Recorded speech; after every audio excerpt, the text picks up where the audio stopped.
Welcome everybody. Peace of Christ to all of you. I hope my voice coming good and clear. I hope today we'll have a good time together and we will learn something useful.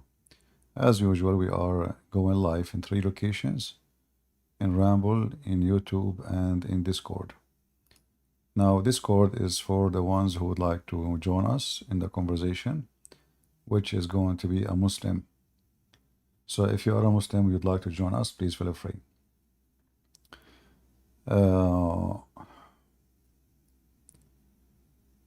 Always you hear from Muslims, like, what Muslim they call Muhammad, they call him Prophet Muhammad, right? But if you check the prophecies Muhammad he said, you will find out that all the prophecies the Muslim they brag about, it's a fabrication. In fact, they prove Muhammad to be a false prophet. The very same prophecy they claim it is making Muhammad a prophet. And today we are going to prove that to you. Do we have any Muslim would like to join us? Do we have any Muhammadan would like to join us? Only Muslims, please. In the front of us we have Muslim website, and those websites, they are making articles about the Prophet Muhammad and his prophecy.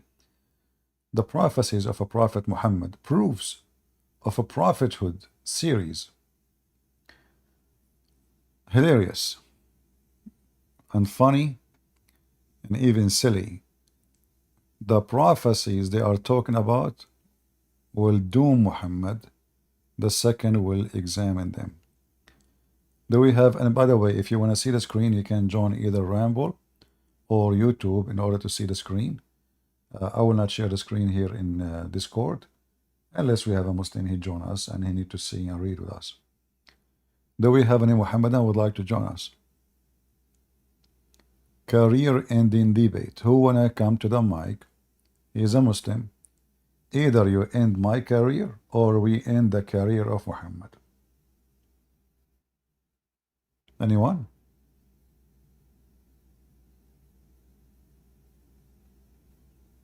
Anyone? Any Muslim would like to debate me?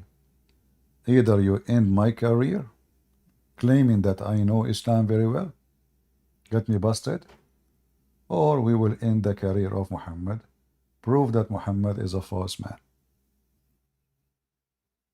Any Muhammadan? If you remember last week, we have a bunch of Muhammadans who join us and miserably they fail. And most of them, they speak Arabic very well. But it doesn't matter how much you claim that you have knowledge. It doesn't matter how much you try to play games with us. We will get you busted. And there is a reason for that. Because you are defending a false man. It's not because you are not smart or I am smarter. At the end of the day, Muhammad is a false man. You cannot fix that. What the Muhammadan they do, they try to duct tape Muhammad.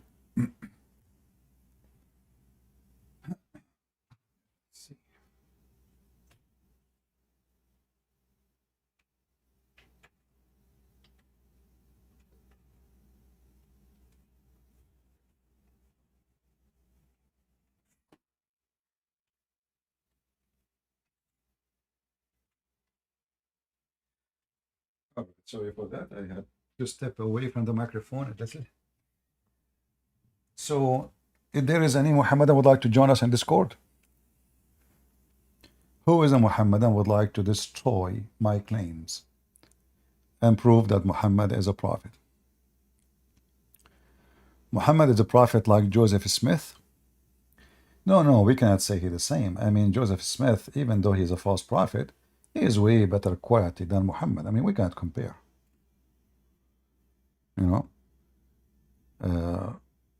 Both are false prophet, yes, but we cannot compare. Muhammad is very low person, very low. Free Palestine? Okay. Well, I don't know. You look like your God Allah, he is against that. In the Quran, chapter 5, verse 21, it says Allah commanded the Jews to kill all the Palestinians. Your God is a Zionist, man. Free Palestine boy. Why you don't put a sign says, damn you, Allah, who command the Jews to kill the Palestinians? And why he command to kill the Palestinians? Because those Palestinians are thieves and they stole the land from the Jews.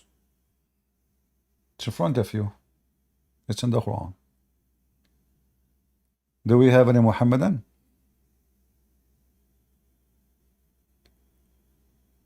You know, those Muslims and hippies and homosexual and queer. I find it very, very nice that the Hamas is defended by a queer. I mean, that is a very serious army. And that is telling you how desperate the Muhammadan are, to the point they are seeking protection from the queer.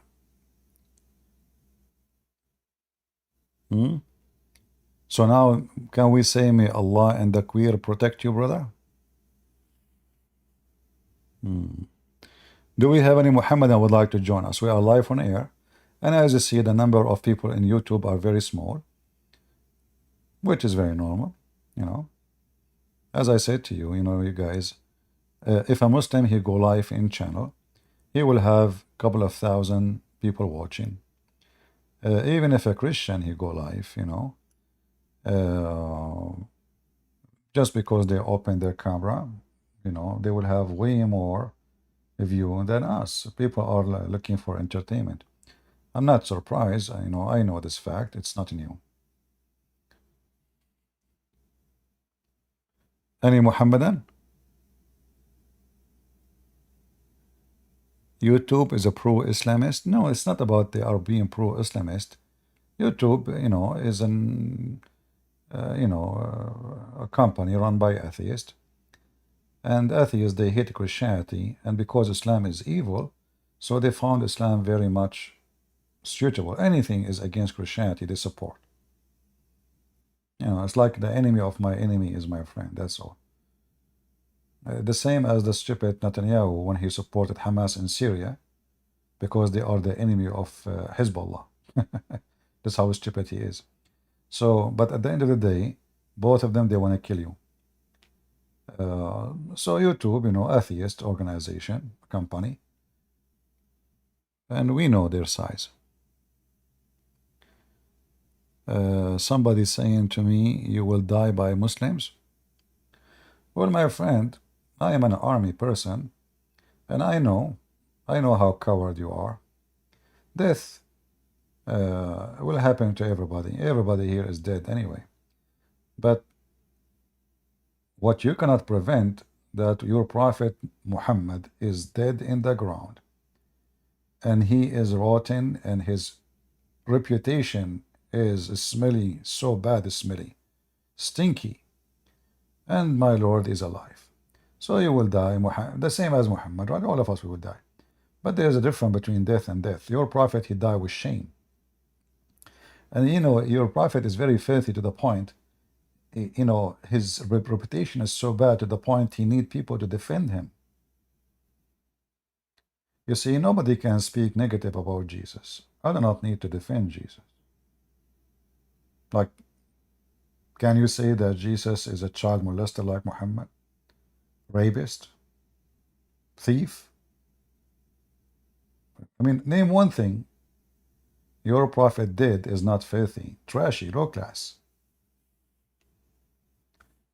Do we have any Muhammadan? Who is a Muhammadan would like to join us? Any brave Muhammadan? We are live in Discord if you like to join us. I want to see a brave Muhammadan who can make a career ending for me. I'm a person who make fun of Muhammad, get him busted, make millions of Muslims see the truth, and tens of thousands of Muslims left Islam because of me. Who is of you, Muhammadan, dare to stand against me? I take your being quiet as a sign or a sign of acceptance of facts, right?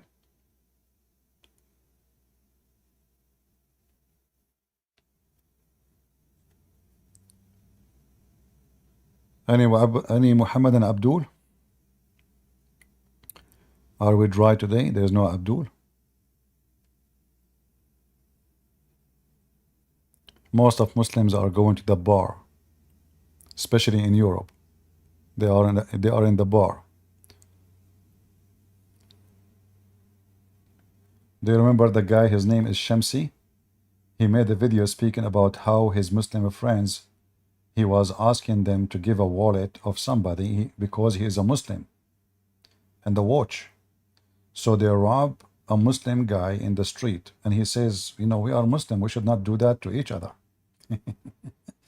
It's a perfect Islamic ethic. So now they are either in the bar or they are doing what they need to do at night. Any Muhammadan would like to join us?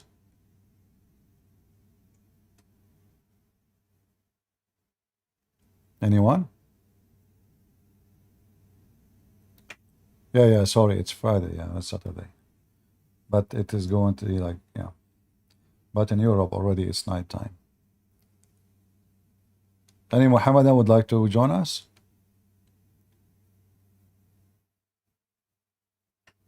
Anyone?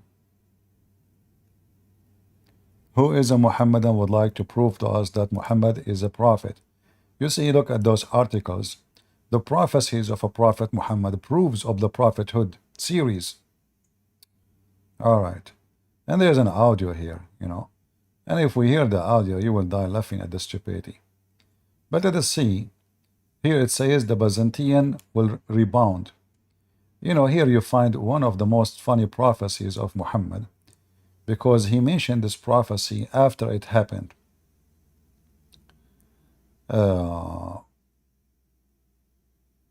As an example, Muhammad, he said that the Roman, they lost and they will be victorious.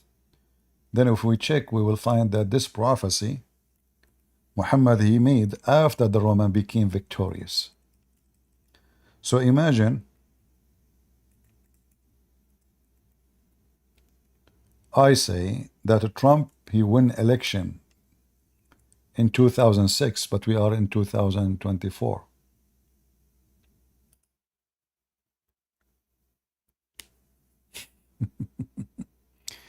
Very, very. And by the way, you will find that all the prophecies Muhammad they claim. I'm very grateful, by the way, that Muslims they wrote a lot of books about Muhammad, what he said, because this guy, he is a poo-poo machine. He's like Joe, you know, Joe bite me in the White House. This guy, each time he open his mouth, he make a poo-poo. He's a poo-poo machine. You see, Joe, if we wear his sunglasses and he don't talk, he would look like a president. You know, there's no problem with his look. I mean, to convince you that he is a serious man. But the second he start talking, you know, you have no idea what this guy is talking about. Like today is the you know, and as you know, like all of us, so like today is a very nice day. All of us like, okay, and I have 5 minutes left to talk, and you know, as you know, like yesterday I was speaking, and the topic of today is very important, and you know, I hope people they will enjoy such an occasion, which you know. And yeah, thank you. The one is there is saying hello, Joe. Yeah, thank you guys for any. There's no more questions. I have to go. This is Joe making a speech.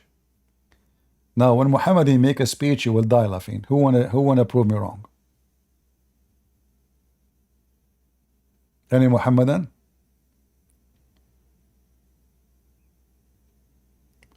If Muhammad talk about God and Joe talk about God, you know the thing.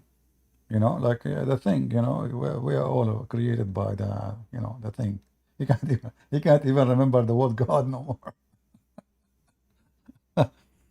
So do we have any Muhammadan who believe in the thing? Let us see if we have a Muslim. I'm not sure.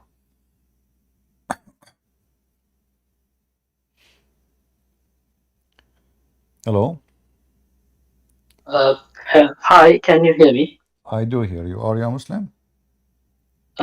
Not really. I'm a Buddhist actually. I'm from Sri Lanka. So, Okay. actually, when I was in the internet, I saw a video of you. I think it was a debate. You were arguing with also a Sri Lankan, and he's a Muslim. So he told about something like in Buddhism, prostitution is okay, something like that. So I wanted to talk about that. I mean, in the title it says something My, about Islam. So, my friend, I don't understand really what you want me to do. You have a friend, he is a Muslim in Sri Lanka, you said? no, actually, I saw a video of you arguing with a Sri Lankan Muslim, Okay. and in that video, you said something about Buddhism, and you said that prostitution is okay in Islam, in Buddhism. Yeah. So, It is not? well, who told you that? I mean, we Well, don't do that. yeah, well, like Hindus and Buddhists, they share a lot of things as a teaching. Even they share a lot of what's so-called script or scriptures. So, as an example, for the Hindus, a man he can sleep around, women she cannot. And here you see the hypocrisy. They are like the same as Muhammadan. So, a married woman she have to keep her faith, loyal to her husband, but the husband he don't have to. And I do not need to prove to you that Hinduism or Buddhism allow prostitution. You need to just go for 2 hours trip to Thailand, and you will see how the priest he walk around collect donation from prostitutes, and he never rebuke any. I never saw any. I saw prostitutes making money from prostitution, giving the monks. I saw monks going to prostitutes stores, which is like bars. They stand in the front of the bar, and then the prostitute they go and they kneel in the front of them, and they give them money. So if Buddhism does not allow prostitution, what is that then? I mean, first of all, Hinduism and Buddhism, they don't share the same scriptures. So, first of all, No, and first, no, they the, have they have the same roots, and you are mistaken. You have a lot of things you share together. In fact, I believe they are at the end of the day they are one religion. Even you have different names or etc. But you have the same thing, and they are connected deeper roots. actually, it's not. So, I mean, Hinduism is in India, Buddhism is Okay, in my Sri friend, Lanka. my friend. Okay, I don't know about Sri Lanka, but what I know that Buddhist countries who the majority are Buddhist prostitution is all over. It look like it's nothing in the culture. The culture encourage it.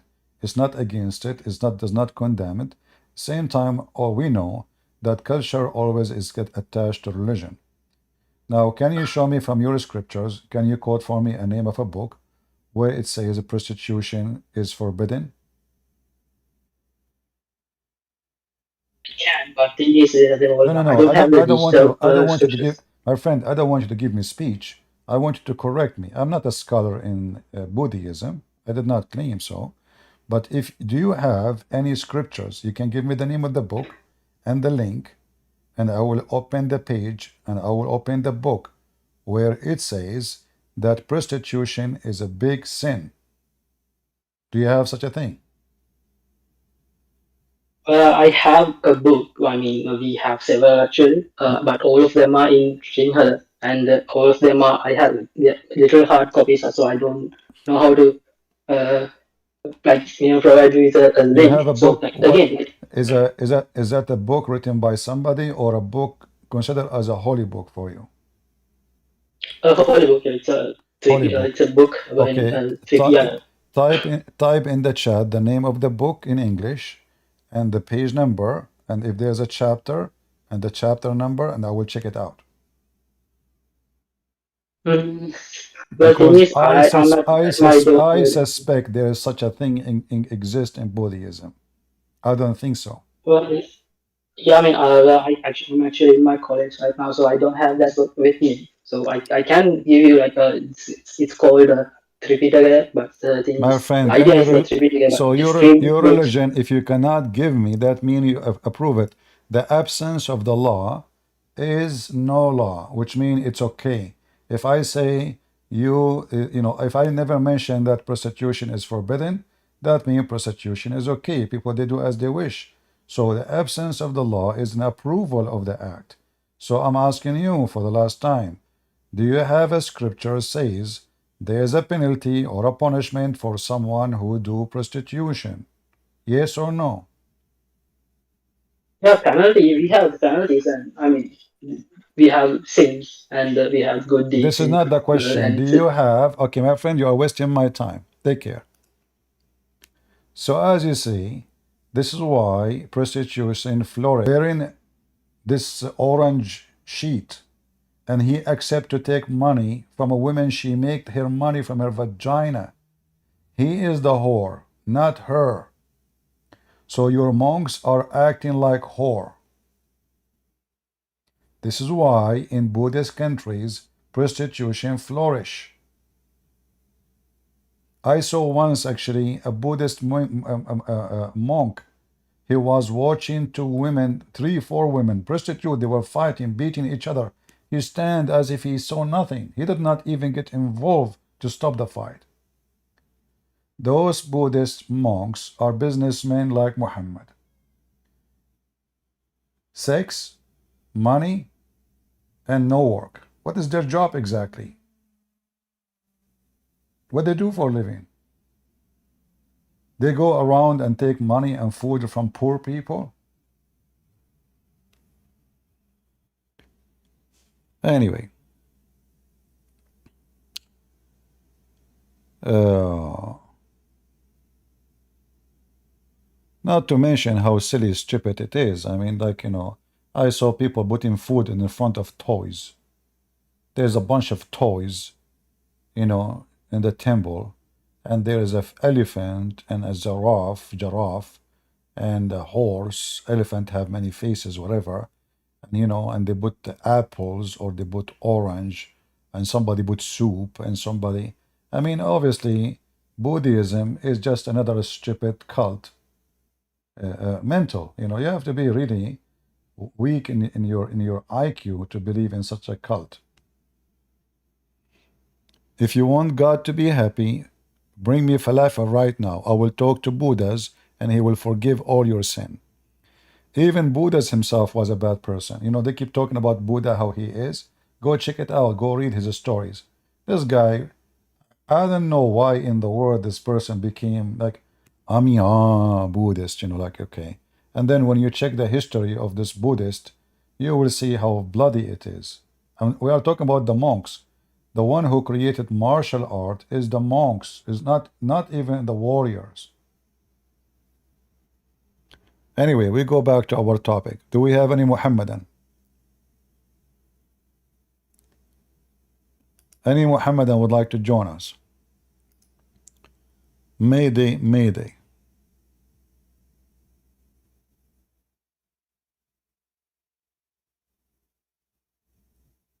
Anyone?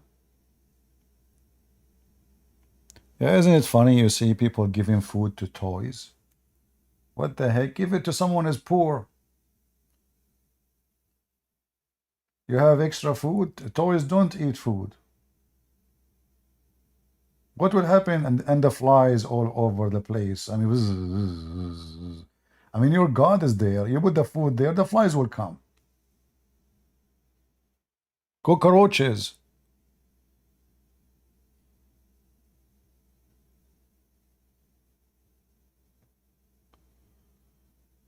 Do we have any Muhammadan?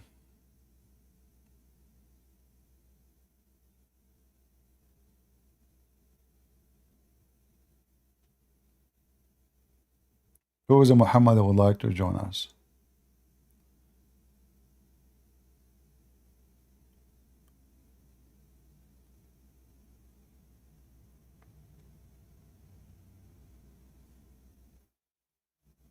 No Muhammadan?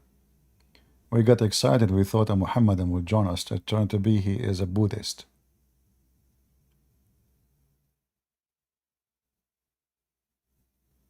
The most powerful martial art created by IDF?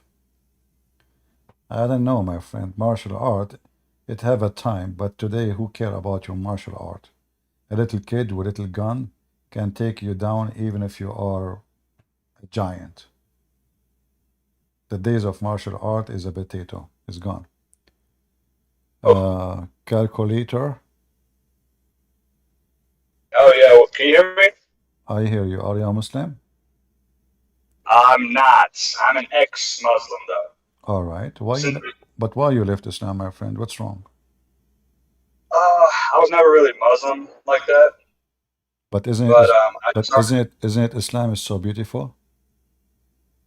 Yeah, my dad used to tell me stories when I was younger about how like he just gave me Torah stories essentially, saying how people used to live till 900, and there was like I don't know, just random stories. But I never really believed it. I just read the Quran whenever I needed to, prayed whenever I needed to. I never really believed it though. So why you decide to leave Islam? I was thinking about Jesus Christ because I don't know. I just thought about Jesus Christ one day, and I was thinking like, this guy. I never looked into this guy. I looked into Islam, Buddhism. I was atheist for a really long time, but I looked into Jesus Christ, and I don't know. I started. It was very touching to say the least. Well, happy for you, my friend. Anything you want to say to Yeah. us? Yeah. I was gonna ask you a question. Where is the hadith about what the women will do in heaven? I've been looking for that for so long. I have all the other hadiths tracked What down to what like argue women will against do in Muslims. heaven? Well, there's tons. I Yeah, mean, there's endless numbers. So if you want like reference, you can get my book, Sex and Allah. It's two books, and there's endless. This is the whole topic is about women and men, what they will do in heaven. You know? and one more thing before I leave, real quick. Yeah. There was a specific hadith. I don't know if you'll know the number. I wouldn't expect you to, but it was about how women will like suck dick. Can I say that We don't want or to no? use that. They'll, yeah, my bad, my bad. They'll just like suck and do the boom, boom, boom. Yeah. That's all they'll do. I remember you talking about it specifically. I was looking for it and I couldn't find it. The hadith doesn't mention details in description. You mention it, but this is what the women are in heaven to do for to their job is to satisfy the man sexually and whatever that mean. However, Yeah, I think you are referring for a video was mentioned by a sheikh. He was explaining a hadith about what the Virgin will do to you when you go to heaven. They will start sucking you. They will be fighting over sucking. Yeah. So yeah, actually, maybe I can give you the link. okay. I will try to find it for you so you can watch it. But I think it's in Arabic, so I don't know. You know Arabic?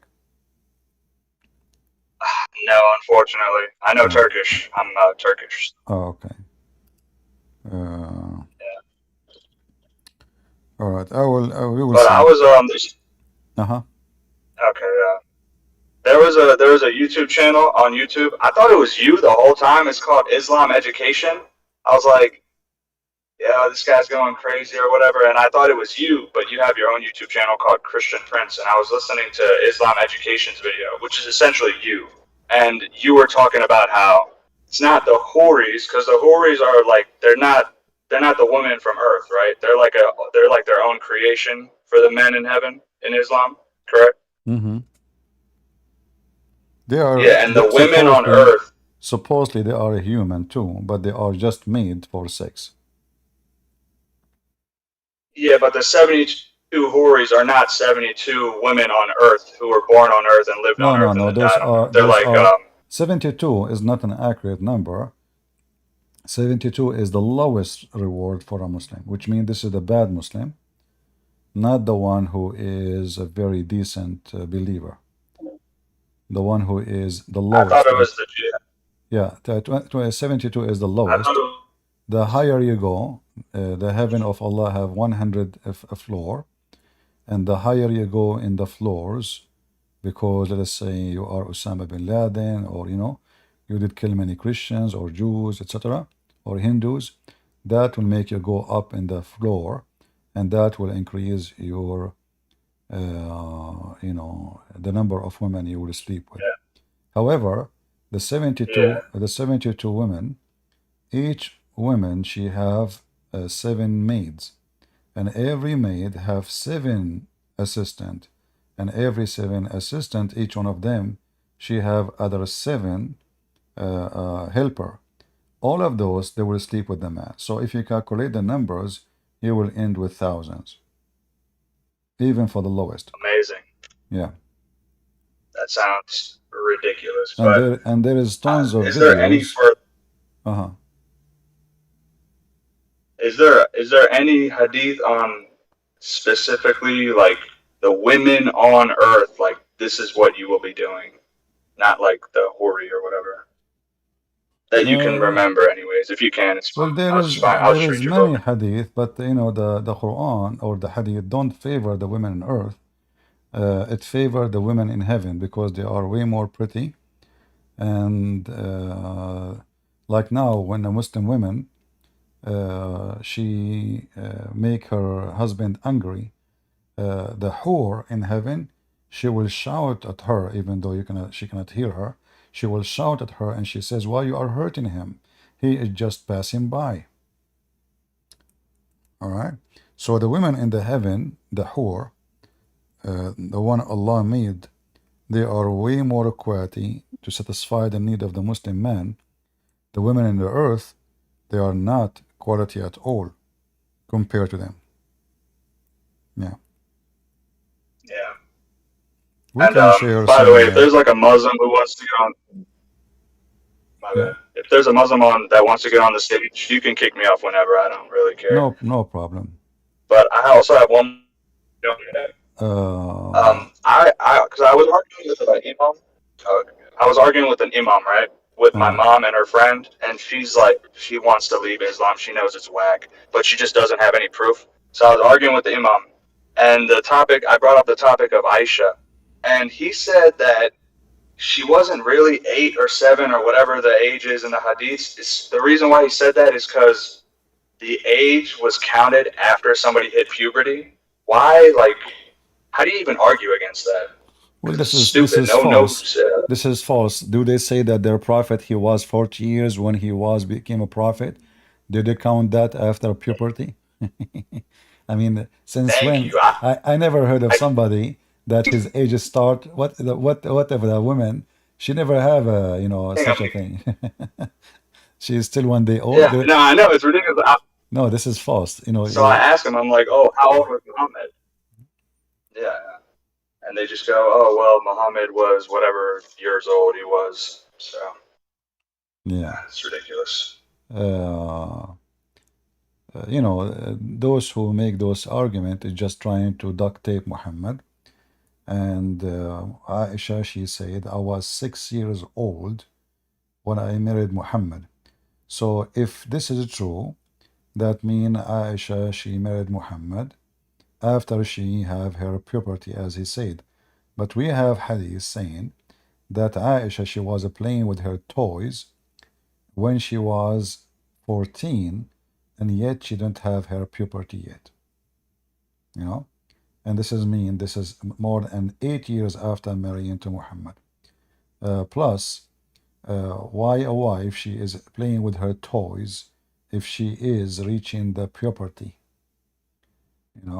Plus,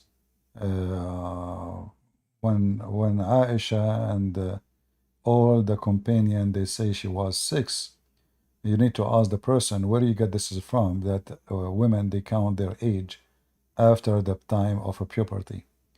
That is very, always when somebody says something to you, you have to get him busted and tell him, can you give me a reference? How you learn this idea that after they received or they got the age of a puberty, we count their age. Where you get this from? Can you show me a reference? And you will see then he have nothing to say. Yeah. Random But sheikh from Pakistan. well, no, this is Just not like a this. random person. They'll say No, that. no, he knew his line. He knew, like, this guy, No, no, his response. yeah, But there's like a delay, so I don't want to cut you off. But like it's all right. he said that, oh no, there's like scholars in the Muslim world who say that No this is how problem. age was recorded No, back in no, Islam. no problem. Give us, because even the scholars, they have to get into that through reference. Like now, Yeah, if I want to say to you, I'm a scholar, let us say I'm a scholar in the Bible, but you need to say it. Okay, I say to you such a thing. You will say to me, "What?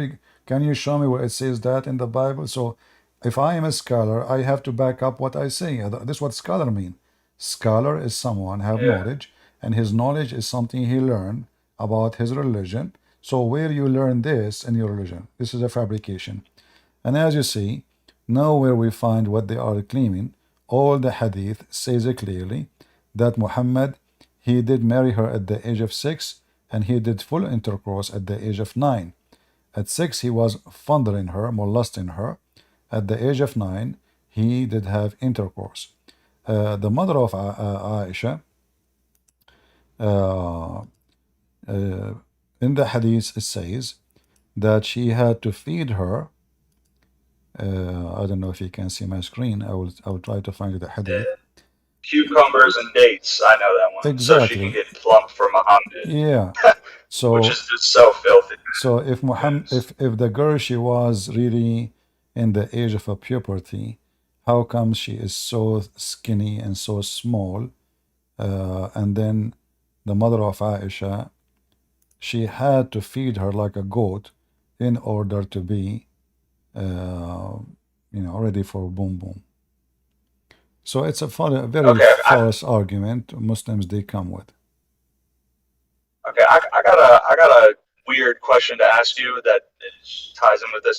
Do you think Muhammad was just a really like socially smart? Because he when I mean socially smart, I don't mean that he's like a smart person, but he convinced everyone around him that he was like God's chosen prophet or whatever. Do you think he had an actual interaction with a demon, or was No, he I don't. just making I everything believe up? I believe Muhammad did not convince anyone, and we have a proof of that. As an example, Aisha, she said to Muhammad, "You who claim to be a messenger of Allah," and then other place she said, "I see that your God he rushed into your desire, Muhammad." She meant sexual desire. Umar al-Khattab, he said, "قد هجر الرسول," which means Muhammad he lost his mind. He's mentally ill. And he was commanding Muhammad to do things.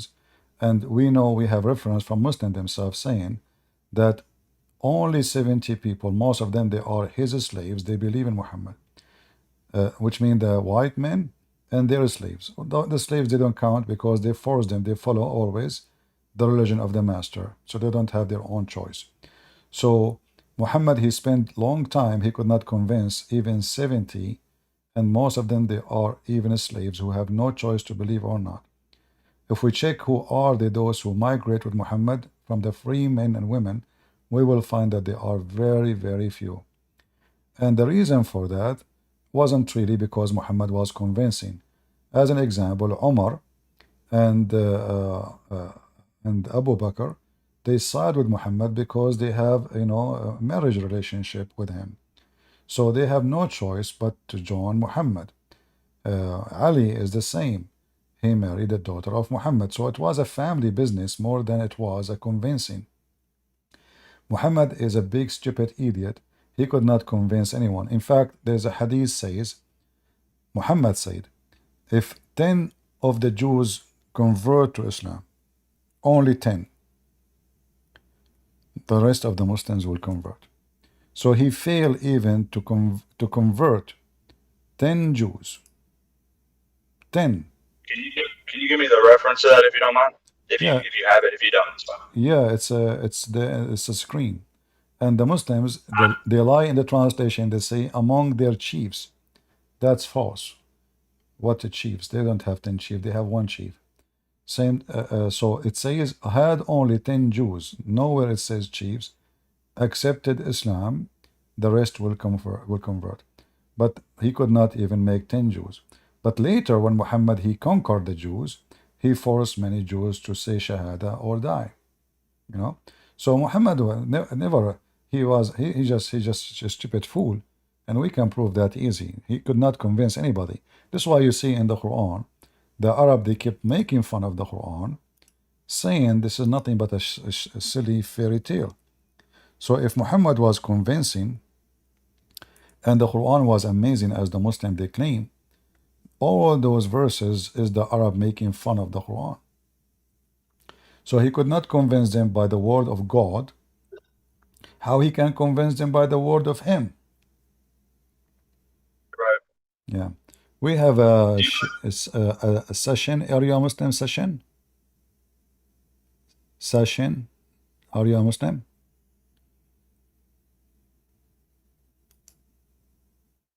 Session. Are you a Muslim?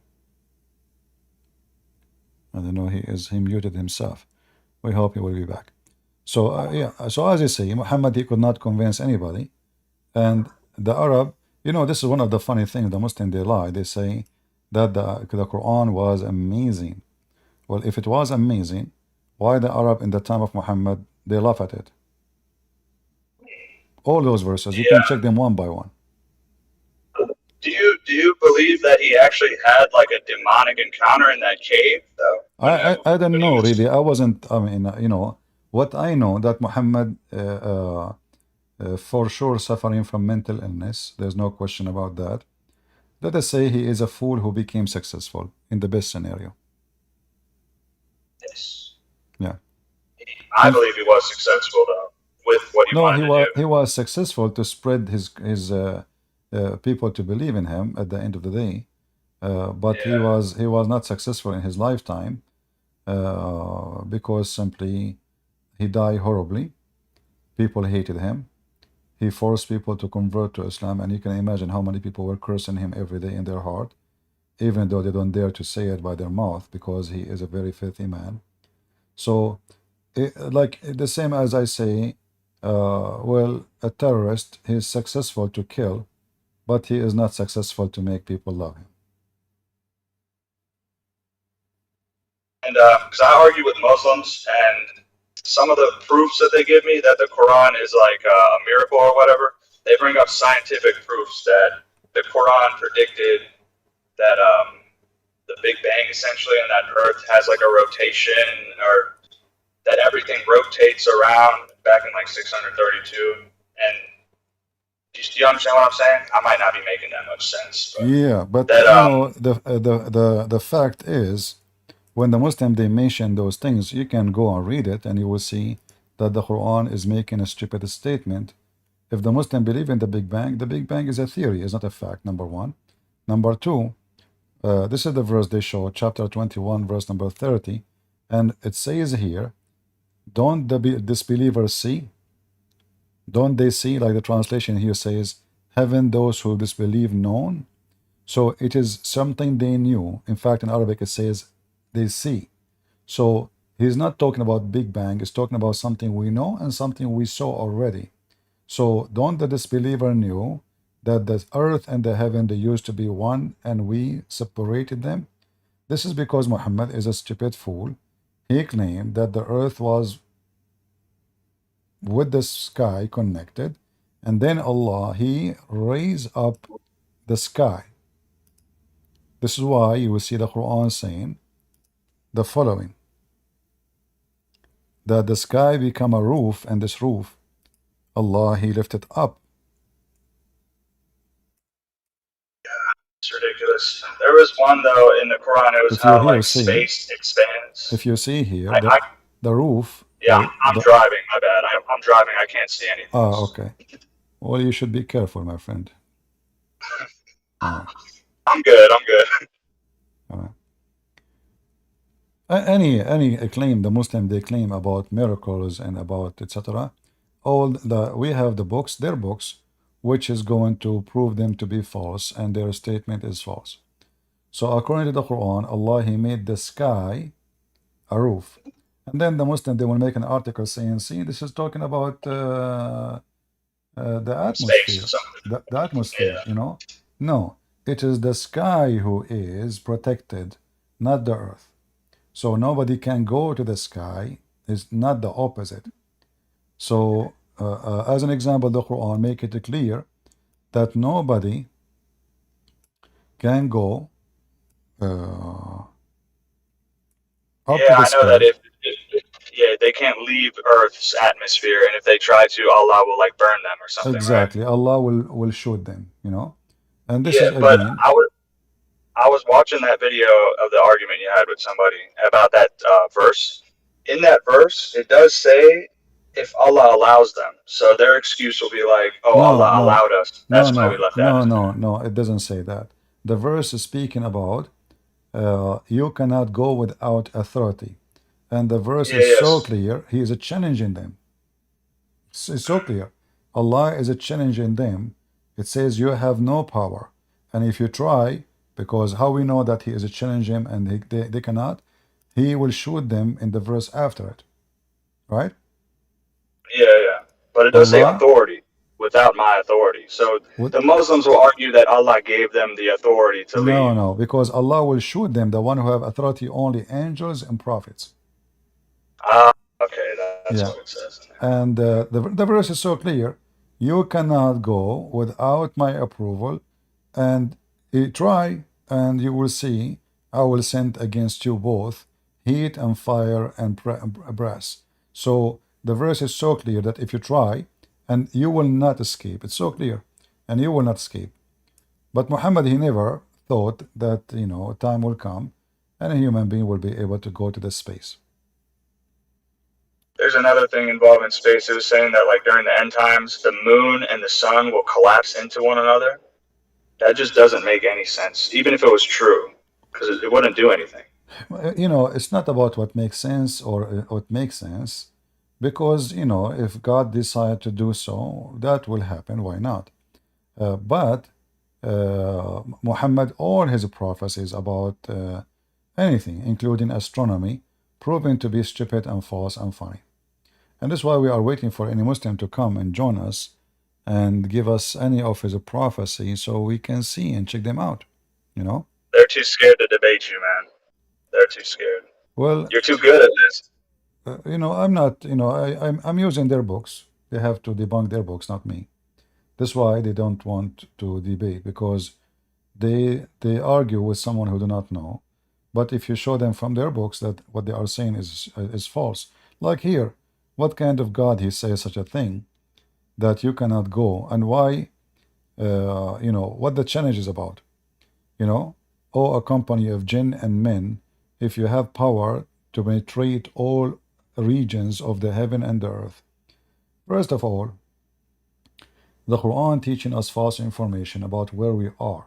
We are in fact in heaven right now, because what the heaven here in the Arabic, it doesn't say the word heaven. It says samawat. Samawat means sky, and the earth is just a dust in the sky. We are in the sky. We are like a big spaceship in the sky. Correct? I guess. Yeah. So if somebody want to say to me, go to the sky, what sky? We are in the sky. So if Allah is speaking of science, his science is funny and silly. And then when the Quran says that the sky became a roof, protected roof, and nobody can pass into that roof, and then we find in the same stupid Quran that genies, they even steal information and spy at Allah. How you made it clear that if somebody try to to go to the heaven, you will shoot him, and then we will find that there is genies or shaitan. They go to heaven and they steal information, and they hear the command of Allah and they tell it to the fortune teller. So Muhammad here is trying to fabricate another story, claiming that fortune teller, they have a true information. And how they get it? They got it from a genie shaitan who go to the space, he spy at Allah, he read Allah giving command for the future, he listen to it, he come back to the fortune teller, he tell him what will happen tomorrow, and this is how the fortune teller, they knew what will happen to you. But all of us, we know that fortune teller, they are not fortunate unless there is a fool coming and pay them some money. Or Satan. I honestly believe that there's some demonic thing happened to this guy. Seriously. Yeah, no problem. But I'm talking about fortune teller. Like Yeah. I saw them in many countries. They make good business. But a fortune teller, if he really can tell the fortune, the future, I mean, go and buy a lotto ticket. You will get rich tomorrow. As long you know the future, you do not need to sit in a place and they give you $2 to tell them read their hand. Just go buy the Yeah. ticket. You know what will happen tomorrow. Buy the number you like and get rich, and that's it. Buy the ticket every day. You know. So fortune teller, they are not really fortune teller unless there is a stupid person who is looking for someone to scam him, and those people exist everywhere. Yeah. And I have one more question. That because every time I argue with a Muslim, they're like, the Bible is corrupt and the Torah is corrupt. What I'm confused with is what Injil or Bible or Torah was Muhammad holding and praying to? Well, They this can't answer that. this section have many options this is actually, I call it self-defeat, because when the Muslim they say the Torah and the Injil is corrupted, in fact he is throwing rocks at his God, because the Quran claims that Allah is the one who sent down the Torah. Then, Yeah. if Allah is the one who sent the Torah, it is the duty of who to protect the book of God? It's God. So what the Yeah. Muslim they are saying to us that they have a God, his name is Allah. He sent books, but he could not protect it. So how in the world that is something against me? This is against you, because you just told me that your God he sent 124,000 messenger. Each one of them have a book, and then Allah he was able to rescue one book. And then we check the Quran, we will find that thousands of verses are missing. In fact, the thumbnail of my videos in YouTube and Ramble is about a Muslim sheikh. He is making fun of the Quran they have today, and he is saying the Quran we have is incomplete. And what we have inside, most of it is garbage, is not really Quran. So if we check the facts, we will find that the Quran, according to Muslims, there is a holes in the narrative, Sunni and Shia. So both of them they agree that the Quran is a fraud. And for me, I don't try to prove the Quran to be corrupted, because that will be silly of me to do so. Because you cannot, there's no point of proving a fraud to be corrupt. I mean, if Muhammad is a fraud, I will say the Quran is corrupt. What does that mean? I mean, the Prophet himself is a fraud. So I don't go in that direction. However, if a Muslim wanna go in that direction, we can debunk his statement very easy.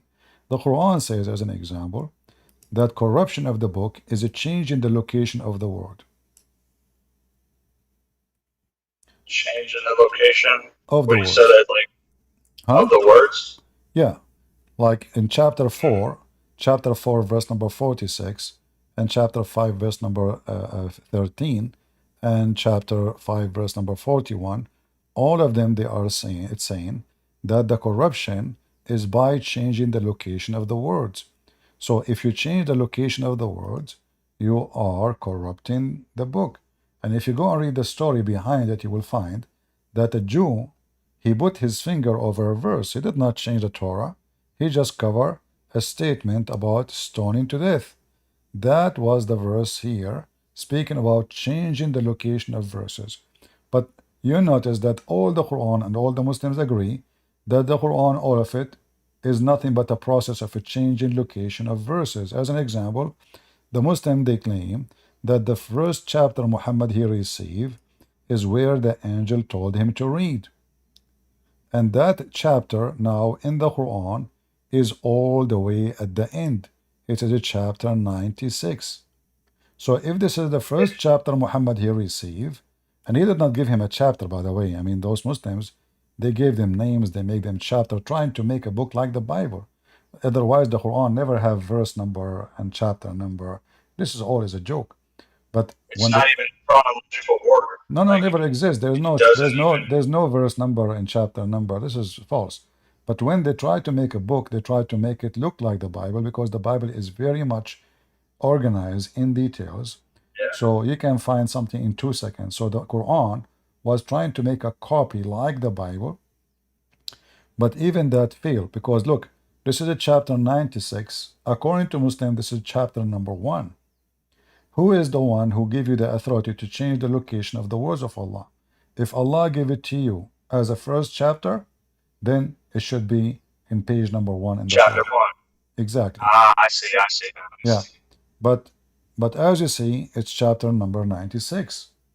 So all those things, you know, is and even the story here, if you read it, you will see how silly and how stupid. Like suddenly a man, he came to Muhammad, he said to him, read. Muslim, they say Muhammad did not know how to read. So what the point of this stupid conversation? What we learn from it? Did Allah make Muhammad able to read as a miracle? Like they say, he said to him, read. Muhammad did not know how to read.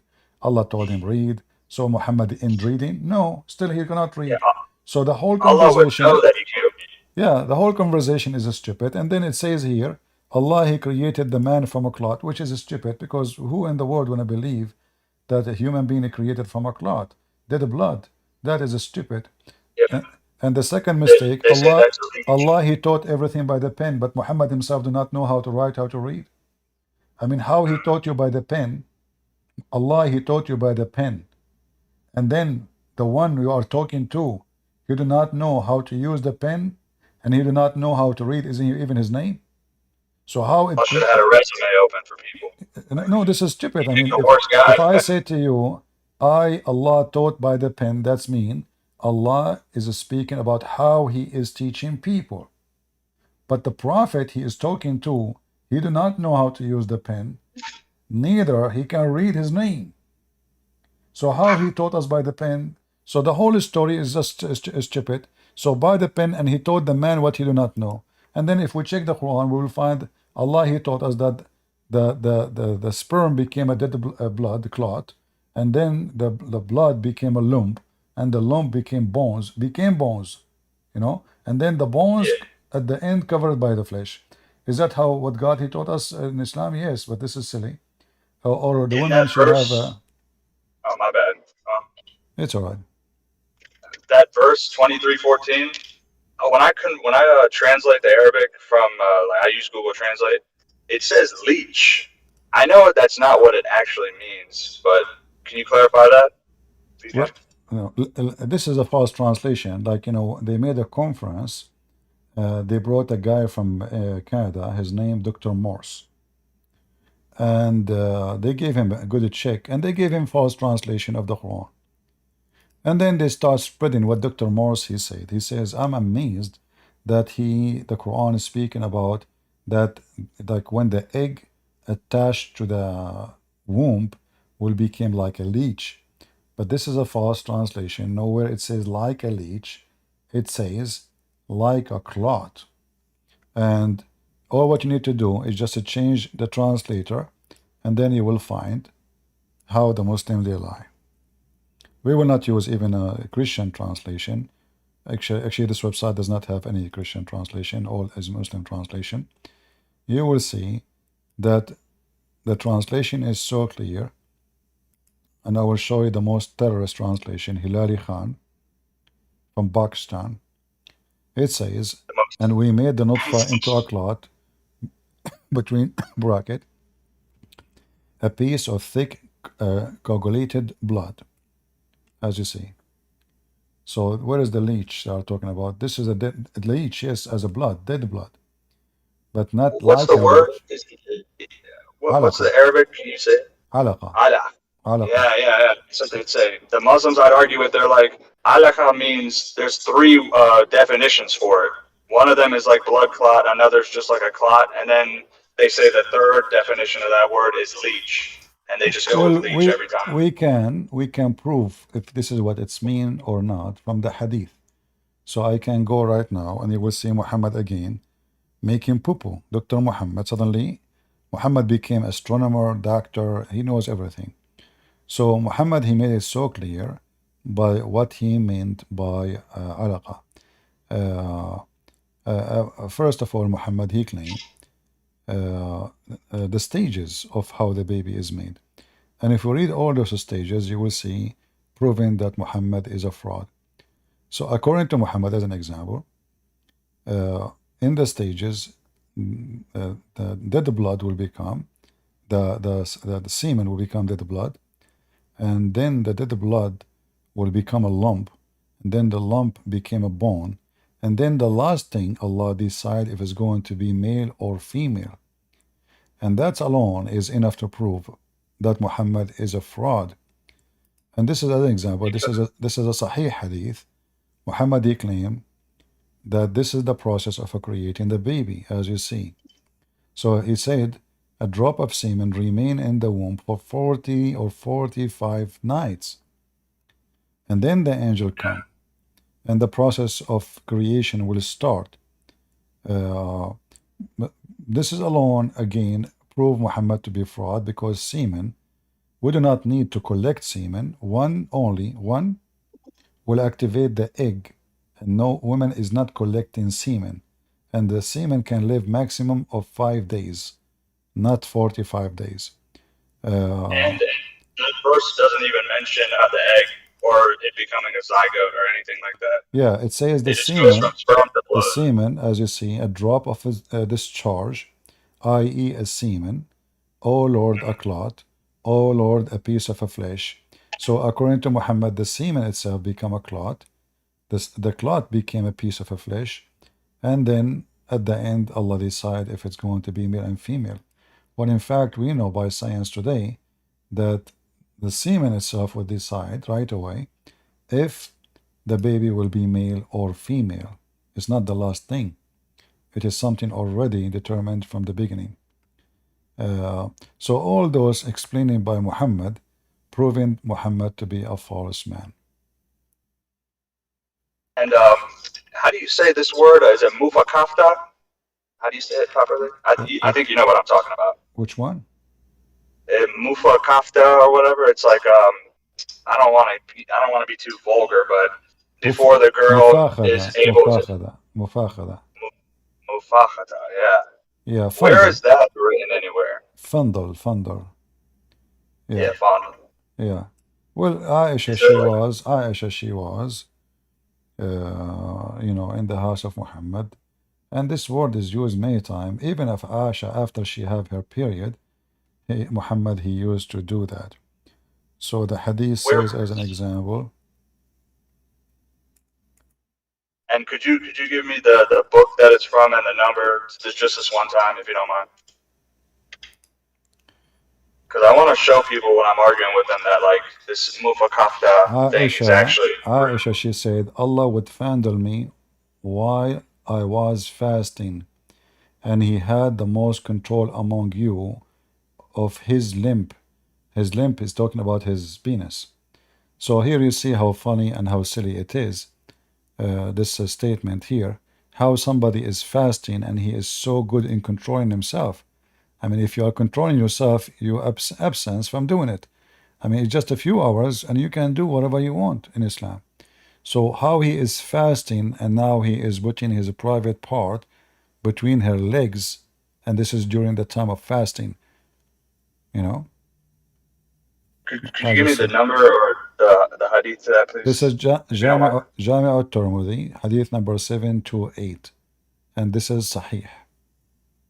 What was the number again, real quick? 728 at-Tirmidhi. Okay, got it. Thank you. Yeah. All right, my friend. Thank you for joining us. Maybe we can get another Muslim. He's an ex-Muslim. Yeah. Thank you for joining us. I just got this school too. Hey, thank you, man. You're doing God's work. Truly, you're blessed, man. Thank you. You're a good guy.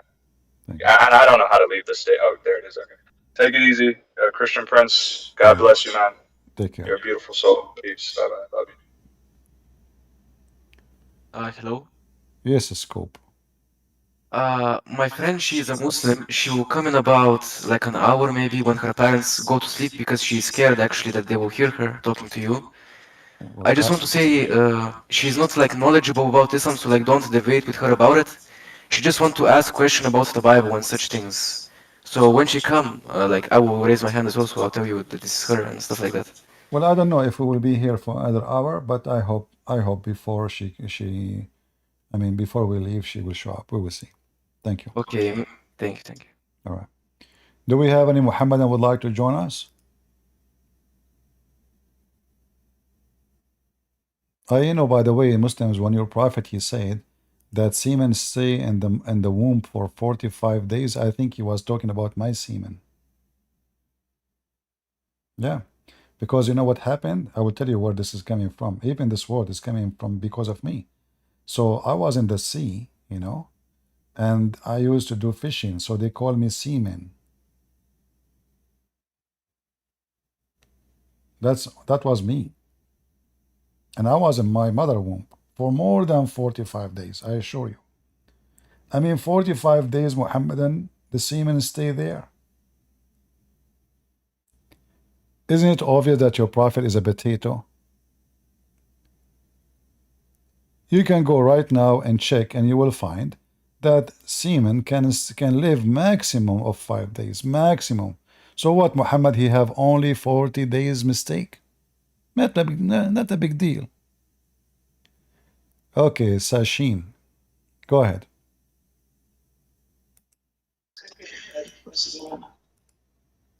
So I am following you from since 1 year and All good right. to hear you.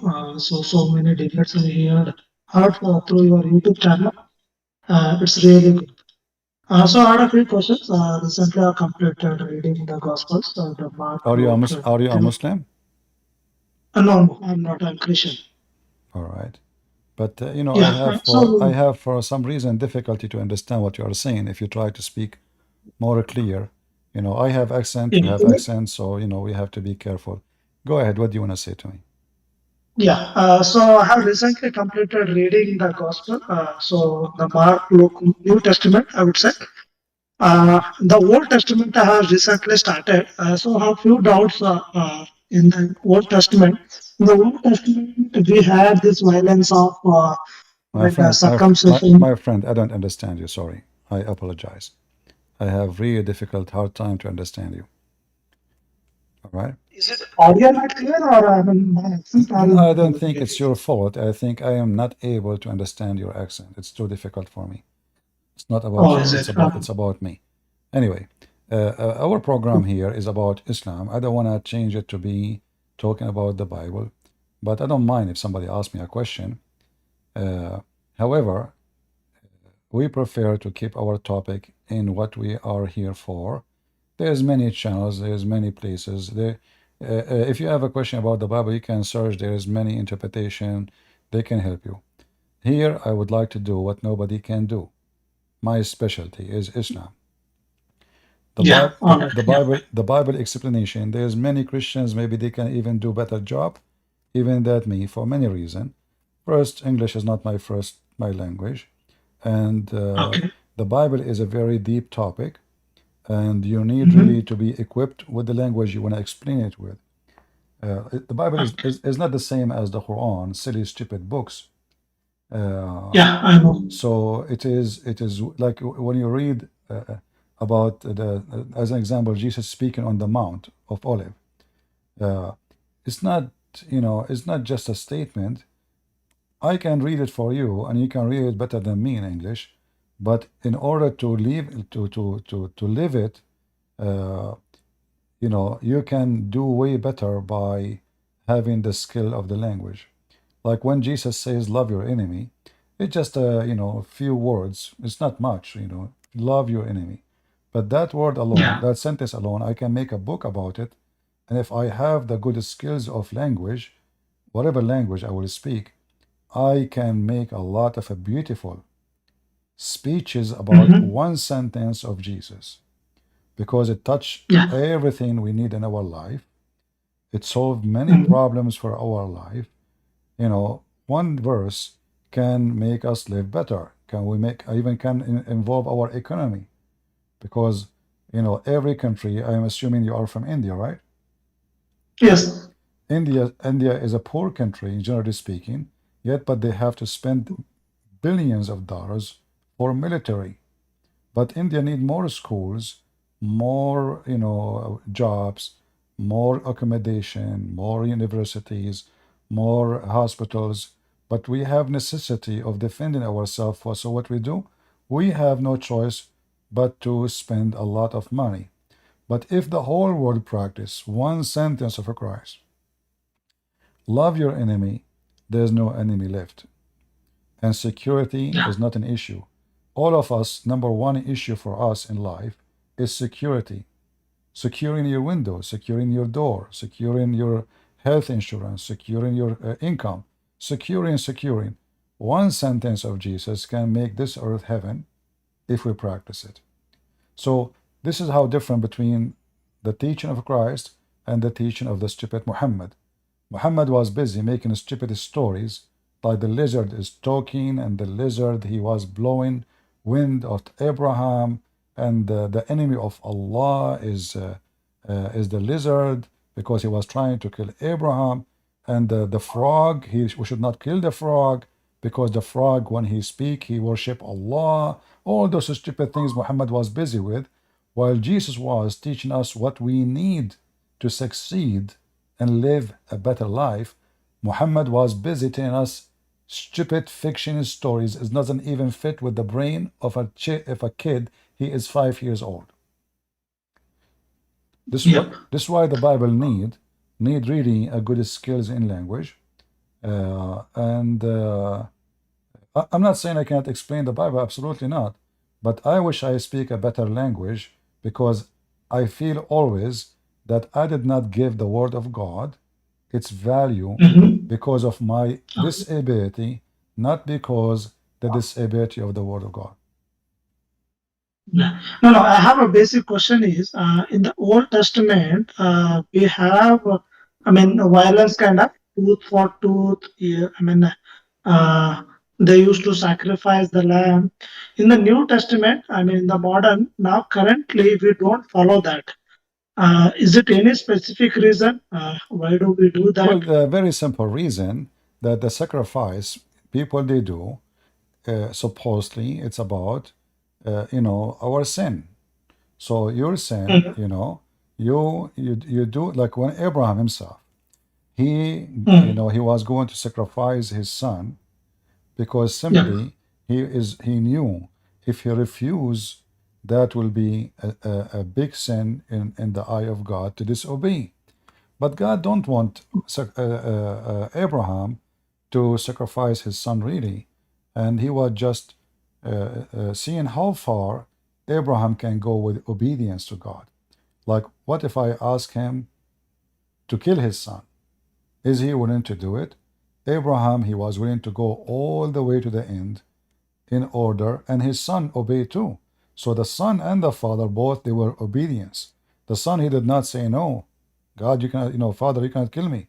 The son and the father both they agree, they have no problem with it, obedient to God. So sacrifice is a very important word in the Old Testament and the New Testament. In Christianity, it have the same meaning as the meaning of Abraham sacrificing his son.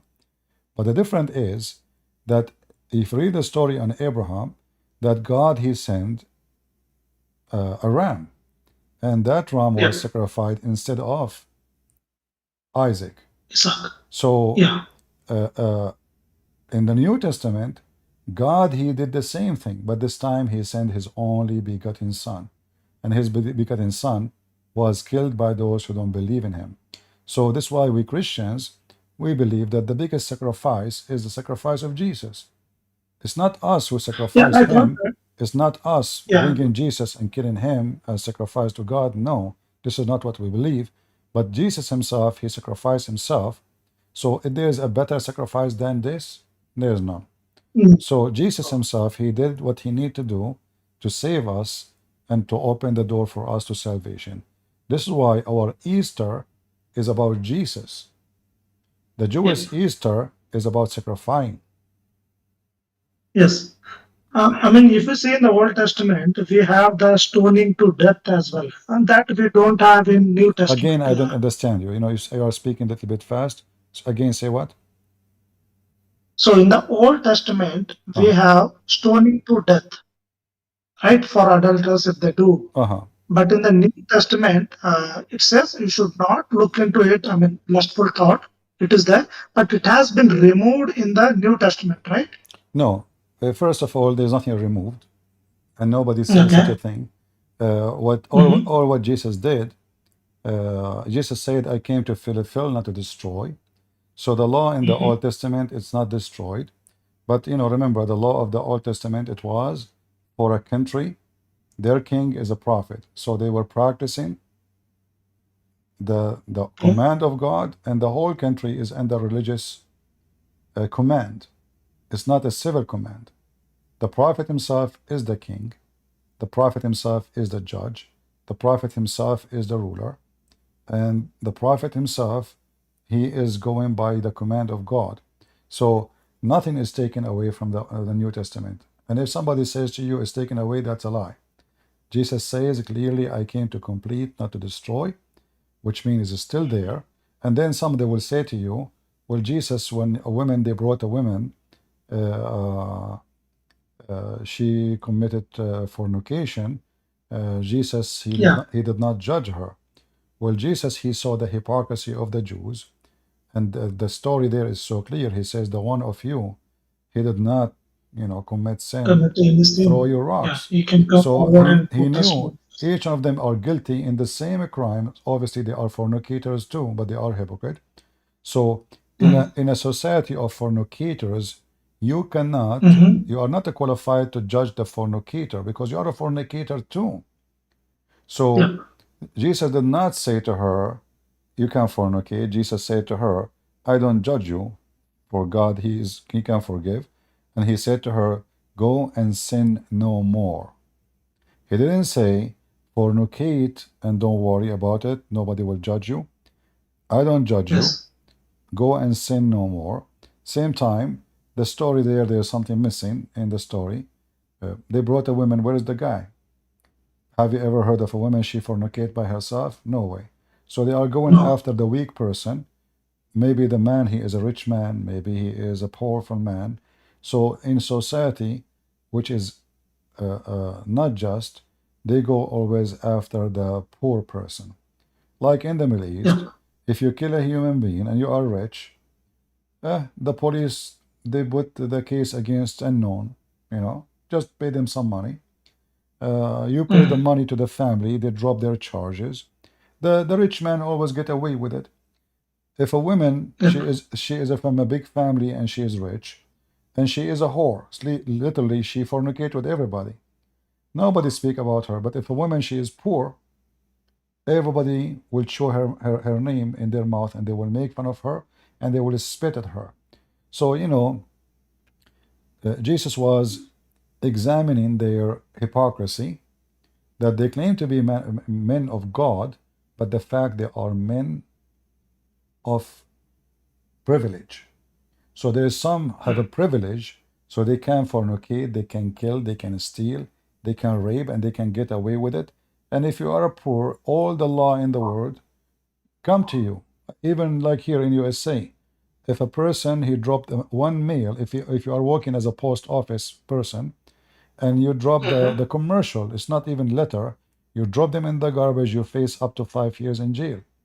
Hillary Clinton, she dropped the whole server of document of government, which is not allowed to do it.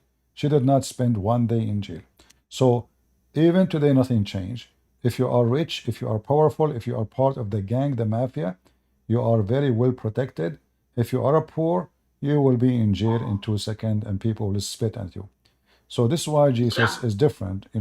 Everything Jesus did is very deep. It's not just words. There's way beyond the words and beyond saying the words. Most of the Christians, sadly, they read it as a story, and not only that, some of them even they justify that Jesus is encouraging fornication. But this is absolutely false. Jesus says, if your eye fool you, will mislead you, it's better for you to unblock it and throw it away, better than go into hellfire. So Jesus never approved such a thing. But Jesus did not approve the hypocrisy. Yeah, I mean, I recently heard your YouTube wherein you said the parables. If you read daily, also you learn something out of it. I mean, those are not simply parables. It helps you for your day-to-day life. It really helped me. My friend, I told you don't speak fast. I don't understand. I understand Barnabas. No. I said, Uh-huh. when you said read the parables in the New Testament, Uh-huh. it will help you in the day-to-day life as well. Those are not just parables, it will help you, you said in one of your debate. I want to say that it really helped me. And one more question what I have is, so Jesus was circumcised. I mean, Christians do not have that circumcision. What is it? Uh, uh, why don't we follow that circumcision? Yeah, since Jesus has been done, Well, is it first any of all, reason? the circumcision was given to the children of Israel, Yeah. and nobody says you cannot do it. I mean, if you want to do it, you can do it. You see, everything, circumcision is the same as many things, is not for the benefit of God, it's for the benefit of man. As an Okay. example, did Jesus say don't appreciate Saturday? No, never said that. No. Jesus, he said, Sabbath was made for the man, not the man was made for Sabbath. So we need Yes. to understand that Jesus, he gave us a very deep meaning again of God command. The Jews, they used to be acting like Muslims. They take it literally without understanding what the purpose of it. So say it Saturday is forbidden, that's it. But this is not really what God said. Man is more important than Saturday. Saturday is made for the man. The Jews, they used to abuse even their servants. They make them work 7 days a week. But now by having such a command, a servant, he is equal to the master, he have to rest. So it was a blessing for the poor first before the rich. So when Jews, they practice law, many of them, they take it literally just to follow it blindly without understanding the purpose of it. So for us as a Christians, if you take a piece of your skin or you leave it there will not make you a better person, but it is for your health benefit, not the opposite. So when the disciple, they went to teach nations who they are not Jews like us. So the command was given to the Jews. Well, those are not Jews. Why we want to make a burden on them? And maybe that even will make them not to accept because it's going to look weird for them to do so. So it's not nowhere in the Bible command that all nations should do that. The command in the Bible is for a certain group, which is the Israeli, to do so. Therefore, as long as it's given for them only, nowhere it says that those people, Jesus never said those who join Christianity later have to do circumcision. This is why they were flexible with it. However, this is not what makes you a good person. Jesus made it clear. It's not what go inside your mouth, but what come from your mouth. So the Jews, they fast from certain food. They think that that will make them better people. No, it was just for your health issue. So because what important is not you eating pork or not, it is you not to act like a pig. Is not eating pig will make you a pig. So one more question.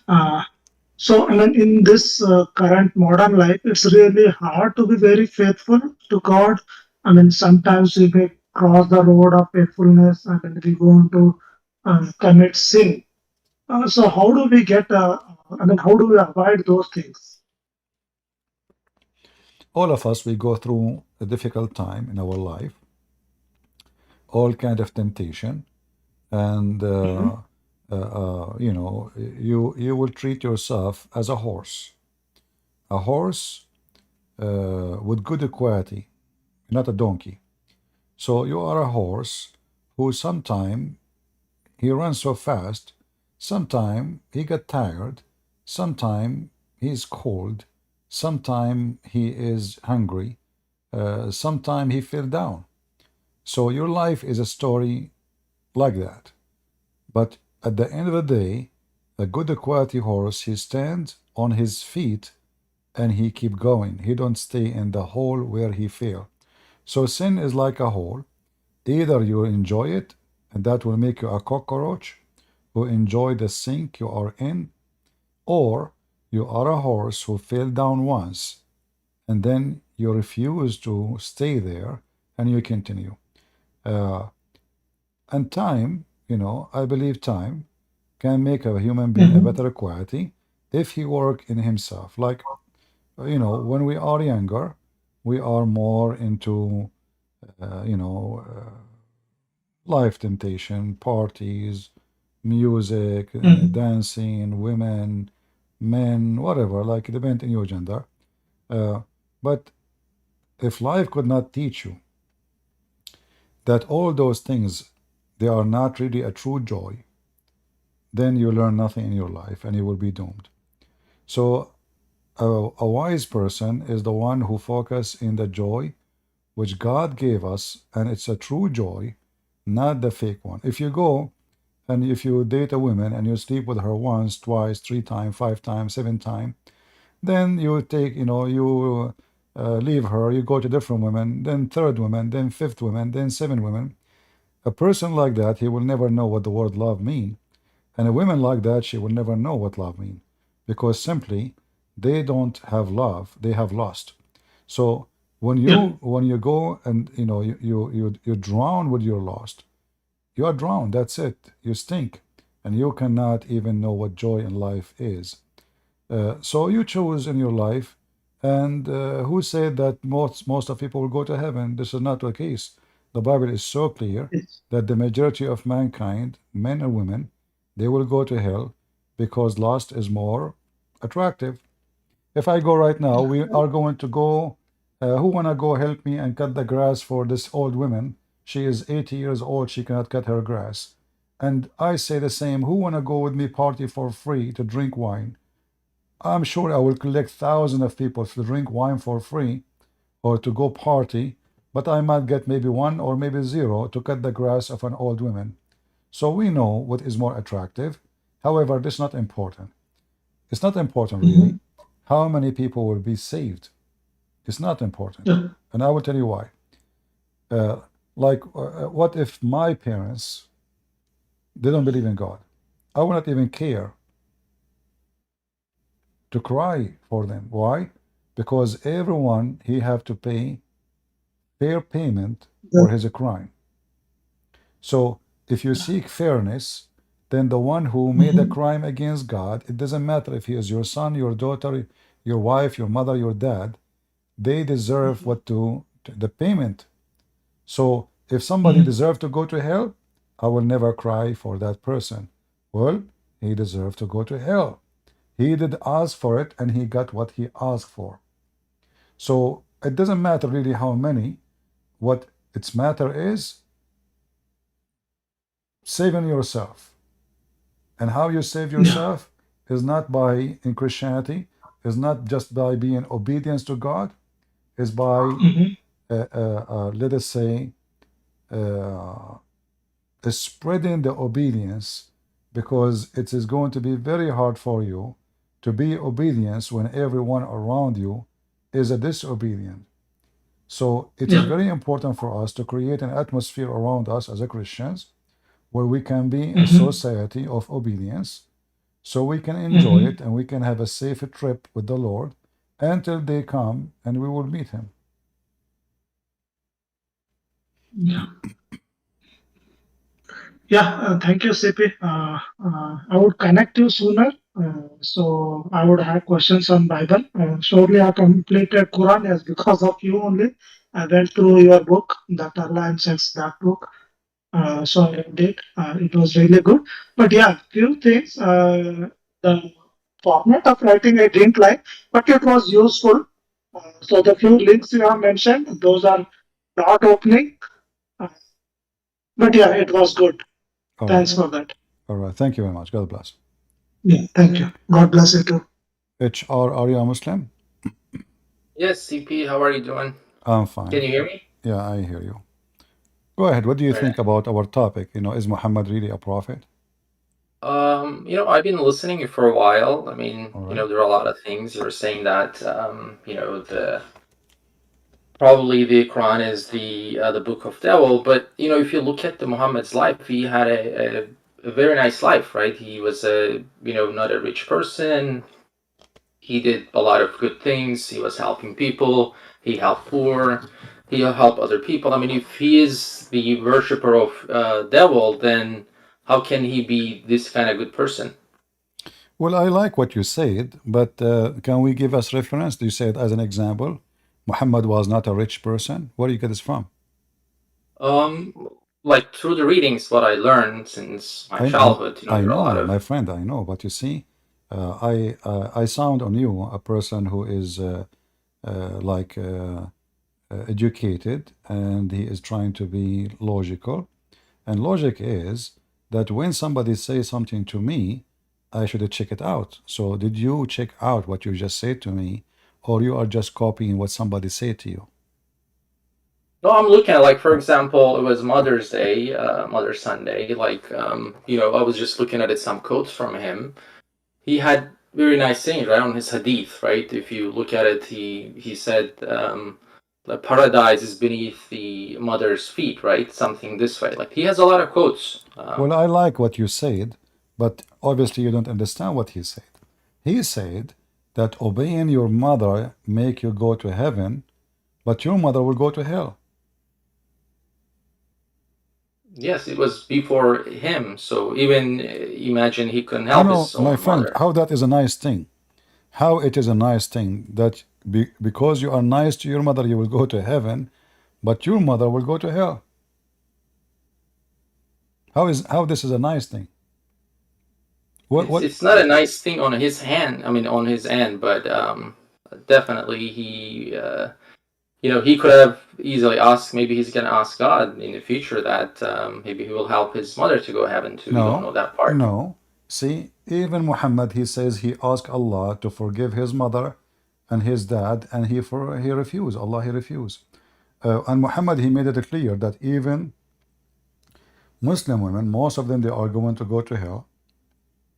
So now I say to you, being nice to your parents will make you go to heaven, but your mom, she will go to hell. Just because she is a female. So how that is wise? I want to ask you, HR, is a female that should go to hell? are you willing to put this, what you see in the screen? Are you willing to Yes. put, with my respect to your mother, are you willing to print this and put it in the top of your mother bed? Let me read it, what it says there.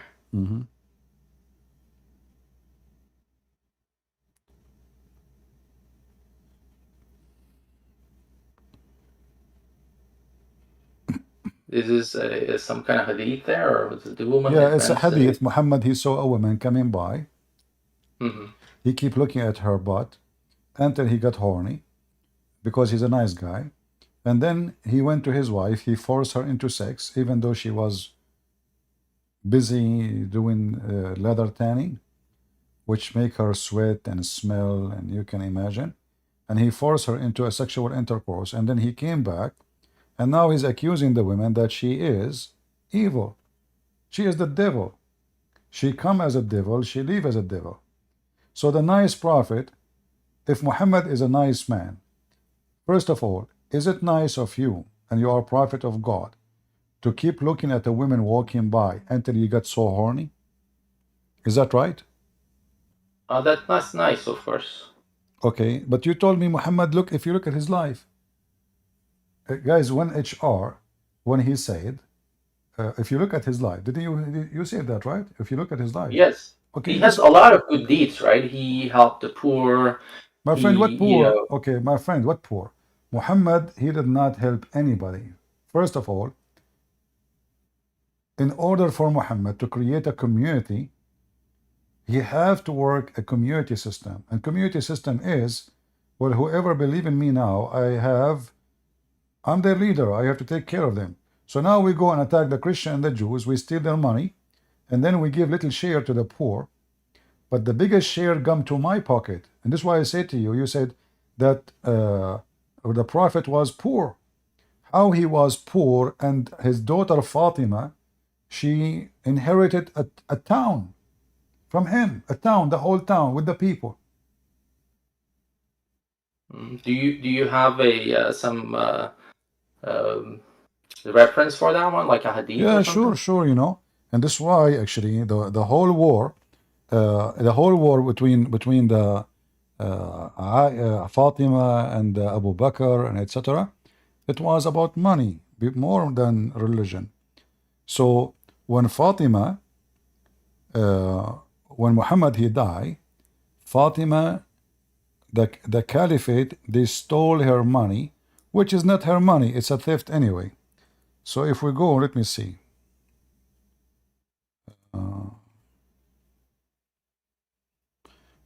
I'm assuming you know Arabic, right?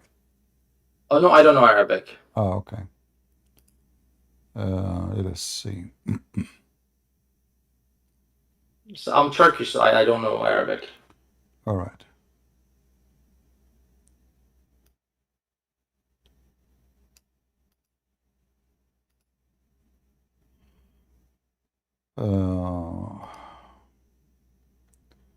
All right, this is a hadith here, and this is from al-Bukhari. Let me see if I can find it in English. And here you need to ask yourself, why Muhammad is how his daughter she got all this money, and now after after Muhammad died, the caliphate, Omar and the rest of the gang, they they strip her from the money, so they can't take control of it. So here it says, let us see.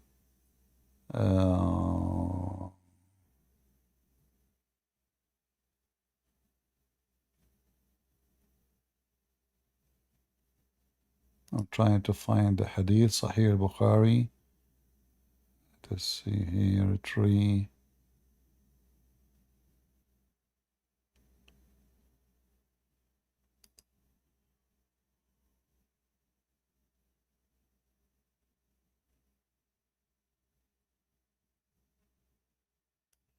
Let me see this one here.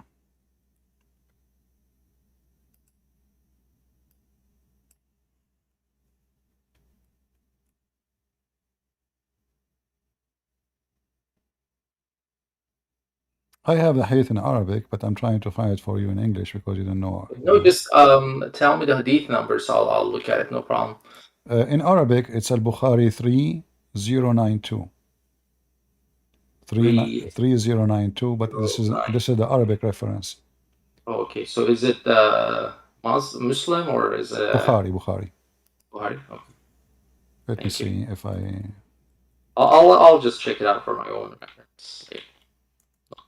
I mean, there are problems in Christianity as well too. I think all of the religions, I believe that maybe it got changed a little bit with time in the hadith as well. My friend, you can find problem with the Christian prince, but you cannot find problem with Christ.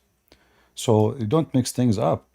So if you can find many things against me as a human being, but you cannot find anything against Jesus, and that what count. So we are talking about Muhammad. We are not talking about you. If I talk about Christianity, we talk about Jesus, not about me. So here we see that Muhammad is a very bad man. He is a thief. He stole a lot of money, and the Muslim, they go around and they tell people that Muhammad was a very poor man, but in reality Muhammad was a big thief. And this is the hadith I just showed you, and here you see it's all from the booty, So now Fatima, she have inheritance, and the inheritance is a town, the whole town. Okay, let me see.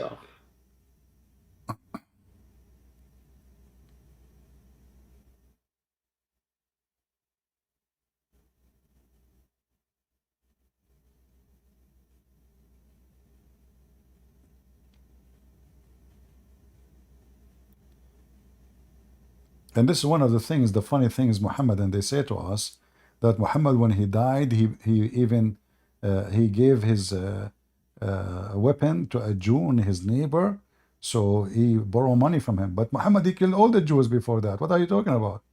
All those stories are fabrication. As you see now, Fatima is fighting with Omar and Abu Bakr over the inheritance, which is a town. Fadak is a town. A town. So if Muhammad was a poor guy, this is just one of his family member. How in the world The booty, from the booty, she owned a town. Yes. So But he says that he was tying a rock on his stomach because they were that hungry. no, this is Abu Huraira. Abu Huraira is a person who used to go and tie a rock around his stomach. This is why he accompanied Muhammad, so he can eat for free. He don't accompany Muhammad because Muhammad is a good guy. He accompanied Muhammad to eat for free. Abu Huraira is the same as those many, you find them anywhere in the world, who they are trashy. They are willing to accompany you as long you give them free food. You know? So this is who is with Muhammad. Abu Huraira became a very important figure in Islam when the fact he is nobody except a scam. What kind of a person he go with you everywhere just to eat for free? That's all. So when a Muslim he says to me, look at the life of Muhammad, well, I'm looking at his life. He's a thief.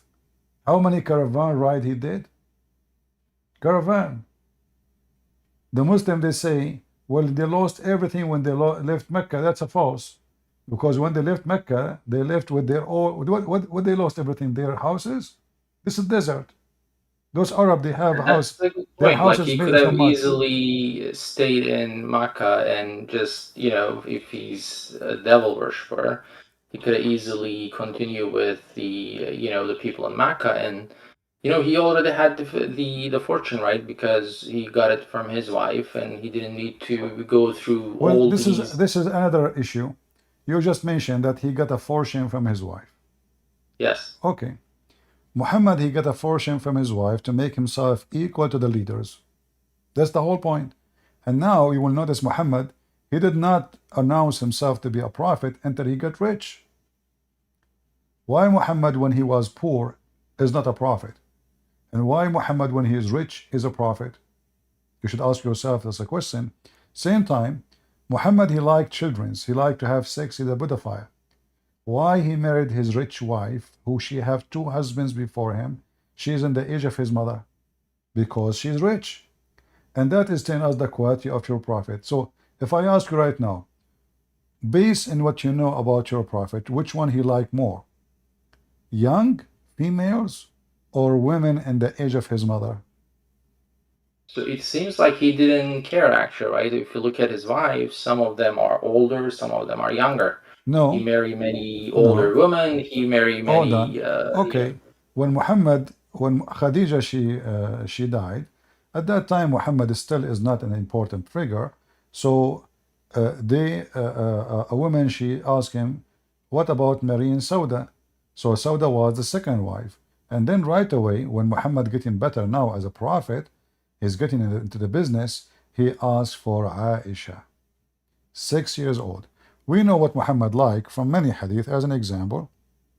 Yes, but now they are saying a lot of, you know, the preachers in Turkey that actually they were counting the woman's age after they reach puberty. So they're saying that I heard that, but do you have a proof of that? Those Turkish who say that? Where this is from? there are so many preachers in Turkey, actually. I know. It's a business. It's a business, my friend.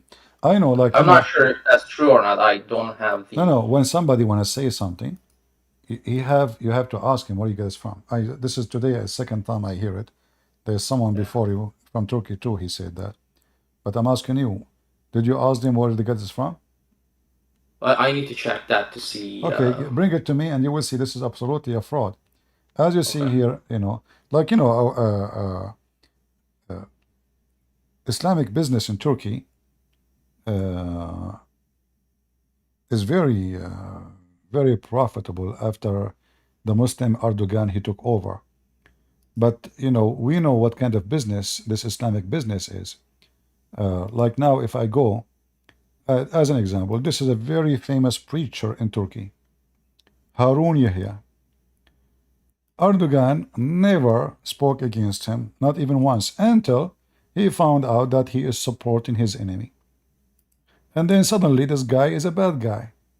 So this is an Islamic TV in Turkey. I like to have a TV like this. Me myself, I want to open a TV.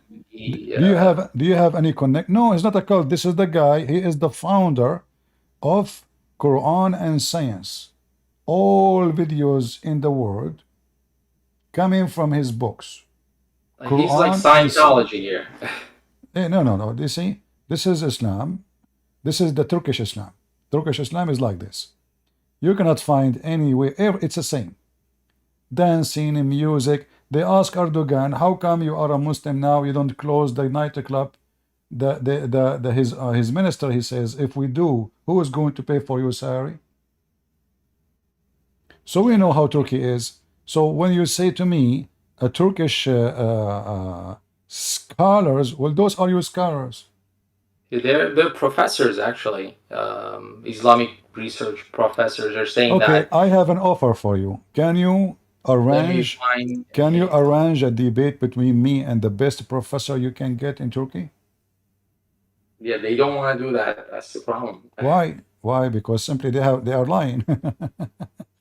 You know, somebody can win a war. Why he don't go to war? Especially if he like war. So those who like war, they will not go to war because they knew in this war they will lose.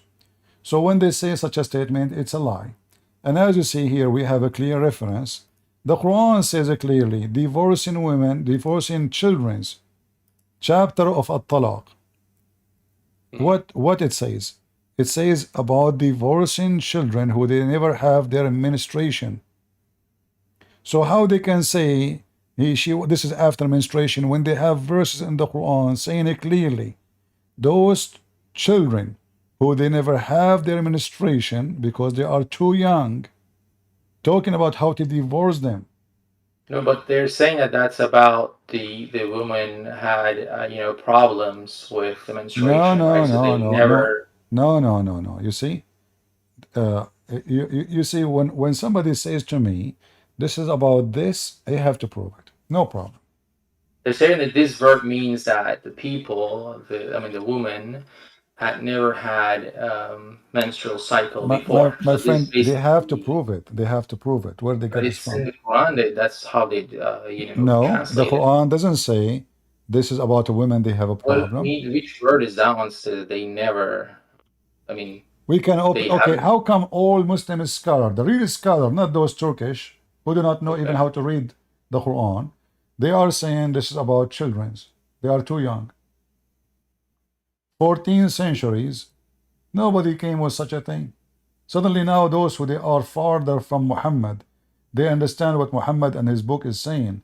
And those who there exist in his time, they do not know what Muhammad is saying.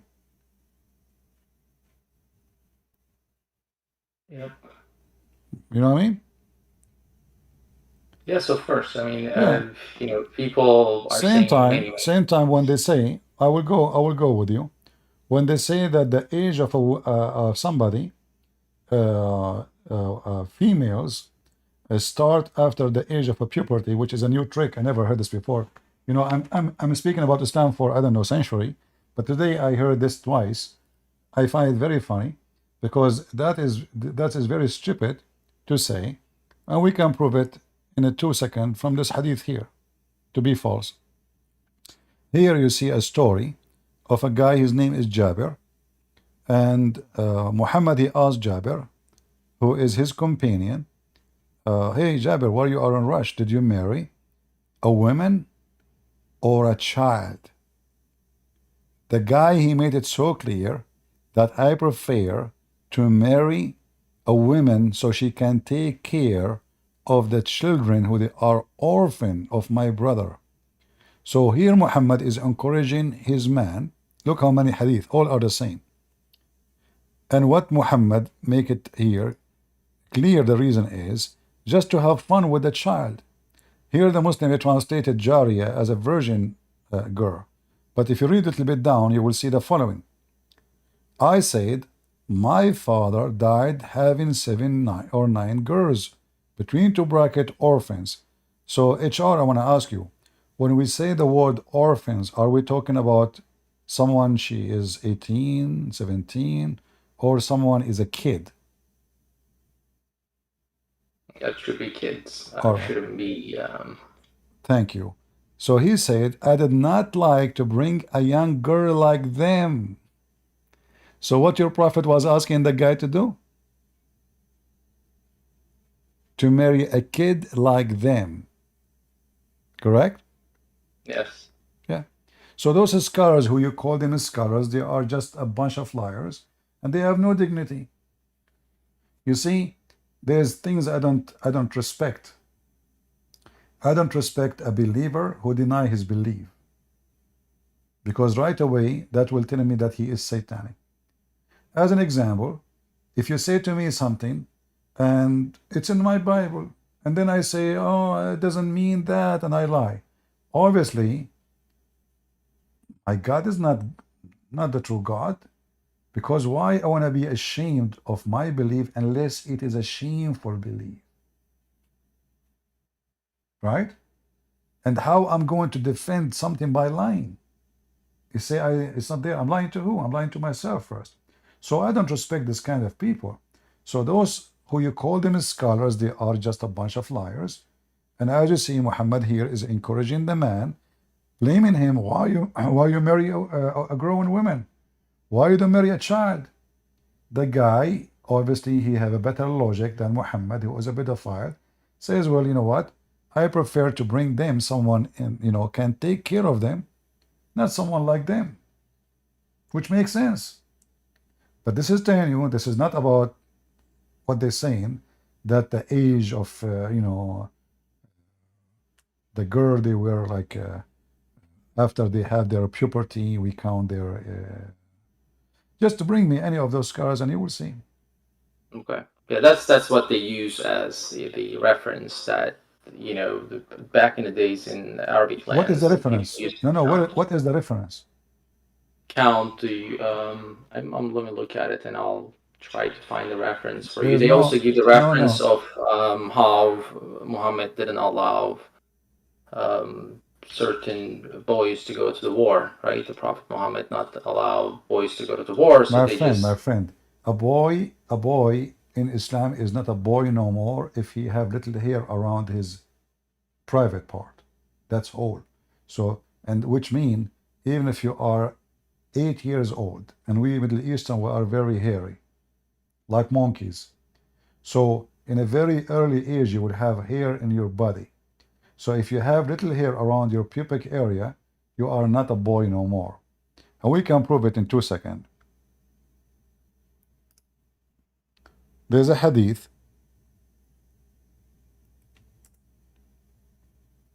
about a Jewish guy, why he was not slaughtered. Because simply there was no hair about the area of his pubic area. This is a Jewish guy from the tribe of Qurayza. I was among the captives of Bani Qurayza. They, the companion, examined us, and those who had begun to grow hair pubes were killed. So Muhammadan were killing children just because they have little hair around their area. Little hair. You see it? So again, they are lying to you. And of course, the argument in Turkey, another part is that majority of the people now they're saying that how can we know the hadith was trustworthy, right? It's just that's even more funny because they are trying to say to you something, they cannot back it up, but what we can back up is not approved. So how Islam is preserved? If you look at all the practice of the Muslims in Turkey, it's coming from the hadith. There's nothing from the Quran. Where in the Quran it says pray 5 times? Yes, I guess it's 3 times that you need to pray in the Quran. Okay. But where those scars they get their prayer from? As long the hadith is, nobody knows where it's coming from.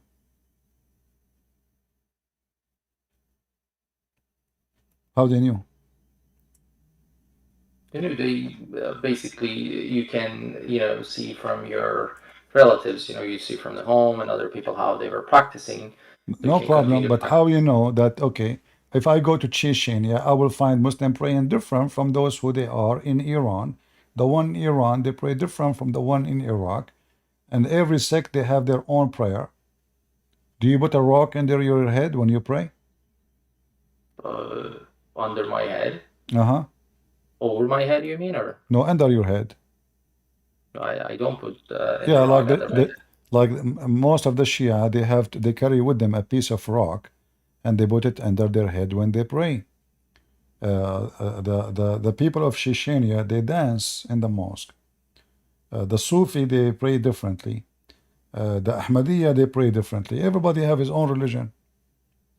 Yes, I mean, as long as you are, believing the God and then just praying to No, God. but you said I don't think the movements that doesn't make a big difference. Like it's just all about, praying to God. You can pray in a different way. You can pray in a, little bit different. As long as you follow what you learn, I think you should be okay. I don't find a problem with different people are trying something different.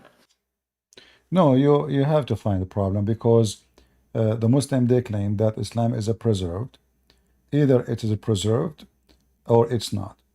Same time, either we do exactly as the Prophet said, and then you call yourself Sunni, or don't call yourself Sunni, because Sunni mean practicing word by word, act by act what Muhammad said.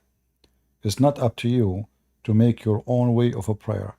In Islam, you cannot even make your own prayer. You have to say certain words. So all those things have to come from your Prophet. And as long as the hadith is a fabrication, everything is a fabrication there. If I say to you now,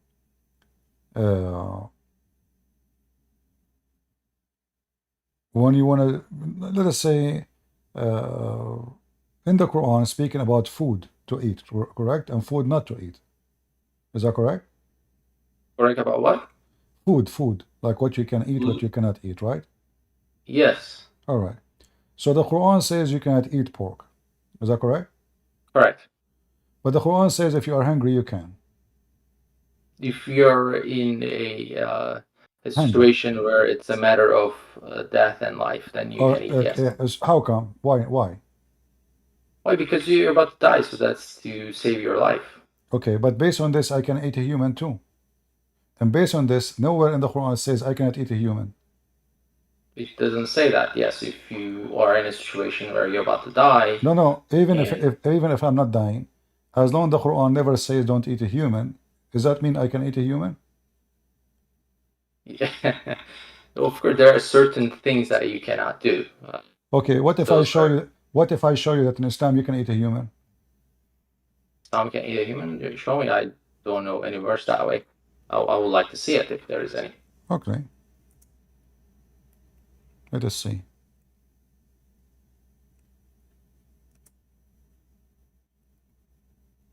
Just to show you how awkward this religion.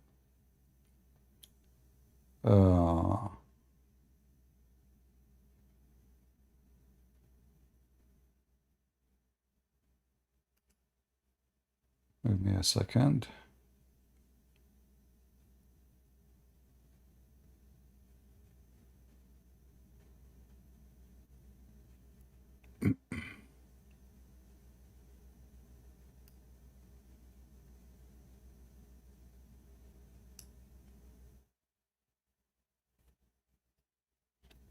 And even they teach you how to eat him, like, the Muslim have, you eat him differently from eating non-Muslim.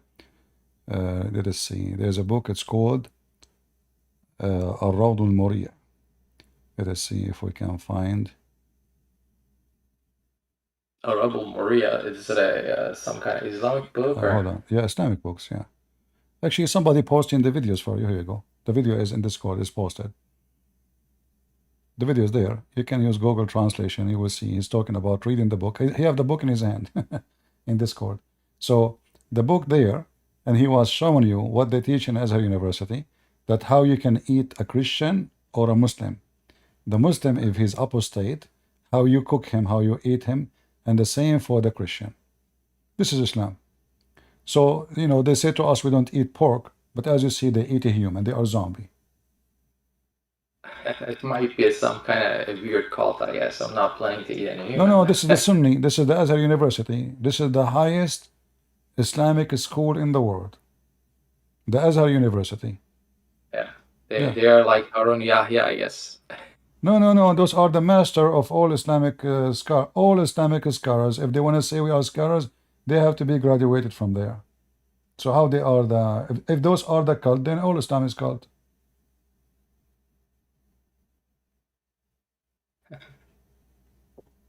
Yeah. I don't know. I'll look at those ones, but I'm not sure about that school or The Quran says to you, it's lawful your wives to you to dig in them as you wish. Do you agree with that? No, though, of course, the woman's consent is very, very important, right? No, where in the Quran it says women, it's very important if she agrees. The Prophet Muhammad also said, you know, where it says your wife and everyone very nice. Where it says that? If the Quran says beat your wife, how you treat her nice? Say beat your wife. It's you know, that's being debated a lot, and then people say that verb doesn't mean to beat. You see, it's just you see the hypocrisy today. We see that the Muslims suddenly now everything in the Quran it doesn't say that. You know, it means something else, and the one who come with this is the one who don't even speak Arabic. The Arabic is so clear, beat them, and we have you know, clear evidence. As an example, how Muslim they beat their wives in the time of Muhammad. Muhammad, in fact, he said, don't beat your wife the same you beat your slave. Which means beat her, but not the way you beat your slave. And this is telling us how much they used to treat their slaves in a very ugly way. They keep beating the slave until they break his bones. Here you see, this is a very authentic hadith. It says that a woman, she came to Muhammad and her clothing were green, and there's a spots in her skin which is greener than her clothing caused by beating. Aisha, she said, I have not seen any women suffering as much as I believe in women.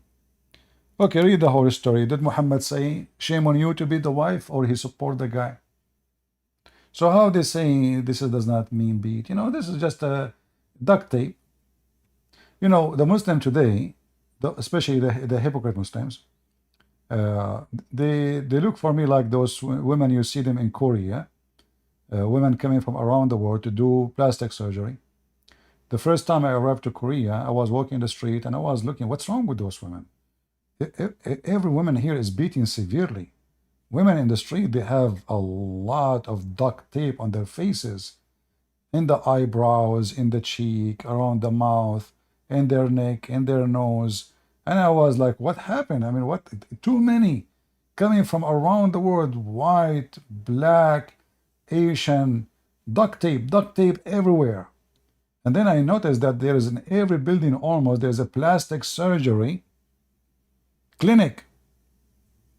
So that the Muslim today, they are practicing Botox and plastic surgery with Muhammad. We have overwhelming evidence. Every woman in the whole world is practicing that. I think it's wrong, but you are doing that in Islam, my friend. Okay, hold on. As long as we mention this, is it true that your God himself, he did Botox to Muhammad? Botox to Muhammad? Yeah. The Prophet? No. No, are you sure? I wish you can bring me your scars so we can laugh together. Well, here we go. According to your God, Allah, he opened the chest of Muhammad and he expanded his chest. Chapter 94, verse number 1. Didn't we open your breast and we expanded for you, Muhammad? According to the story, I can show you the reference to from the hadith. Your prophet have a Botox surgery. Allah, he opened his chest. He took all the material was there and he put it back with improvement. Is this the one that he actually, like, they wash his heart? Yeah. Well, this is yeah. So why women will not do that if Allah himself he decide to fix his prophet by a plastic surgery? No, I'm not saying they can't do it if they want to do plastic surgery. No. Focus with me. Forget about the women. I gave you an example of the duct tape now. Yeah. My topic is not those women. My topic is I mean, what kind of a prophet we are talking about? His God himself, he could not fix him except by a physical surgery. If I ask you now, why Allah need to open the chest of Muhammad, what you will say? Because he was living the life for 40 years, I guess at the time, to just cleanse him, to make sure that he will know one after he becomes prophet, he will be the truthful one. Then he will That's a have very this. that's a very good example of prophethood. So now the guy is 40 years old. It's time to do clean up for him. So we open his chest, and then we take his heart and his kidney and his liver and his etc. And then we put them in a dish and we wash them, and then we put them back. And now Muhammad is already prophet. Are you convinced what Yes. you just said? He became a prophet after he was 40. No. I'm asking you, are you convinced that there is a God? He do need to God can't open do it, your right? God chest. can't do anything. Huh? God can't do anything.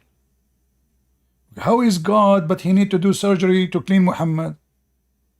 He didn't need to, but I guess No. He need to. Don't tell me where you got this from. Where you got this from? He do not need to. he didn't need to. I mean, like logically, he's God. He can do anything he wants. You see, logically, if Allah can do what he do need to do without doing it, well, why he did not do it? As you see, I asked you why Muhammad, this surgery happened to him. You said to prepare him. He was living for 40 years, not a prophet. So what? Did God of Islam did that to Moses?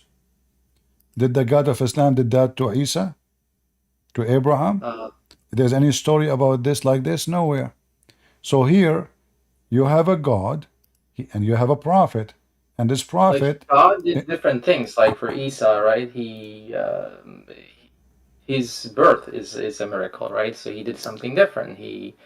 hold on, He you was see, born without a father, and he did the same thing for Moses. how come only Muhammad have such a thing happen to him? This is very silly and very stupid, because simply, if I am a prophet of God, and then now I will become a prophet of God, why I need a physical surgery? Is sin something physical? Yeah, I didn't see the verse, but it seems like it's something physical that he did. Same thing with right? For Isa alayhi salam did the same thing. He's of something physical. What he did something physical? No, He what do you mean? sent What do you mean? angels to Mary, and then he was born without a father. No. You see, we are talking about Muhammad cleaning him from inside. What is inside Muhammad need to be clean? His heart. His heart. So is the heart of Muhammad is so dirty physically? It's not so dirty, but he wanted to make sure that he washed, so then not even a single drop off. So is sin can be washed by water? If God wants, yes. If God want, I like that. Okay. But what do you mean if God want? I mean, this is this is his heart, and is sin is really in the heart, or it's a metaphorical statement? It might be. I'm not sure. I don't have. What do you mean? knowledge. What do you mean you are not sure? Like It might be metaphorical, or it might be physical. Okay. And now, because Muhammad is going to go to heaven, so now we are going to clean Muhammad. And what we do, we open his stomach. And what was in the stomach of Muhammad, according to your logic? I'm not sure. That story is about his heart. No, it says no. They open his belly. Is Muslim heart is in the belly? It's in the chest, of course, not in the belly. No, it says here. Read carefully with me. You see the issue. You don't speak Arabic, but it's okay. It says here they open the lowest part of my stomach. Do you see it? It says my chest was split. Yeah, they open the lowest part of his stomach. The lowest part of his stomach. Is that where the heart of Muhammad located? It's not there. No, you never know. I mean, Allah can do everything. You keep Maybe, I don't know. Of yeah, course, God yeah, is. Allah can do everything. So maybe Muhammad, maybe his heart is next to his balls. You never know. I mean, Allah can do everything. Yeah. So what is the purpose of this? As long as, I mean, the God is capable of doing anything, everything. No, So no, no. maybe You see, you're the problem is. says that my heart was removed and washed with Zamzam water. And what would happen now if you wash you with Zamzam? What would happen? So it cleans it up. And what would happen next? I mean, after that. After that, it happens. He has a pure heart now. Pure heart. Okay. Well, you know, if you read this the story carefully, you will find that the reason the angels they came with two dishes. Is that true? 2 dishes? Uh-huh. I don't know. You mean like I'm not sure. I don't know exactly how many dishes they were carrying. Okay. Well, in the They have 2 story, dishes. Does that matter? One or two? in the story, they came with dishes, and one dish have faith, and the other dish have wisdom. You said to me that God he can do everything. So do you believe Yeah. really that faith can come in dishes and wisdom can come in dishes too? If God wants to send it that way, yes. I mean, he can. Here we go. See, God, you know, this God, he can do everything. So wisdom now, is wisdom is something physical? The wisdom is not something physical, but if God wants to make it physical, he can. So now God, he make it physical in a dish, shish kebab. So now Allah, he send a dish, and this dish have faith, you know. I mean, I don't know what to say. You see, this is hilarious what Muslims they say to us. So guys, if God, he keeps saying to me, if God, but their God, he cannot do anything. If there's any witnesses for the surgery, no. Okay, Muhammad now is wise. After he was wise, he said all kind of stupid stories. So as an example, but let me show you here. Where is the wisdom located in your understanding? In your brain. In your brain. Oh. Where is the wisdom of your prophet was located?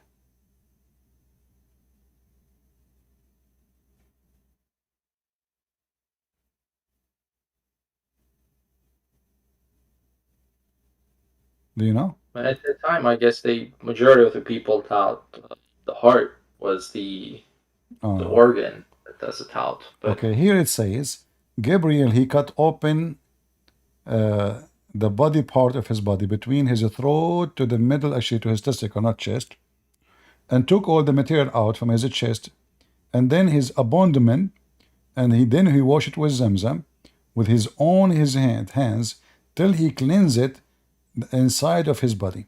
And then a golden tray contained a golden bowl full of belief and wisdom. Why Muhammad wasn't a believer before? this is a believer, but this is too much gold stuff here. Which hadith is this one? Let me just write the number of this one. This is here, Sahih al-Bukhari, 7517.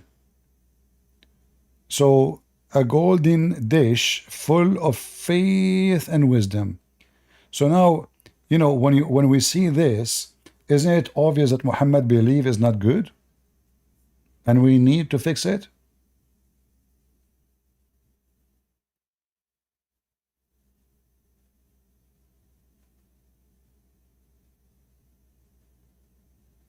Are you there? Yeah, I'm here. I'm just trying to read where the thing is. I'm trying to get the screen. Yeah, I can give you the link if you want, so you can open it from your side. No problem. Here we go. Oh, it's okay. Somebody posted already. Okay, thank you. You know, when I decide to make a surgery, and the surgery involved two things, fixing your belief and fixing your wisdom, that mean you have a lack of belief and lack of wisdom. Do I agree? Yeah, definitely. If he needs to add. Okay, thank you very much, Muhammad. That's why I think that he mean made Muhammad.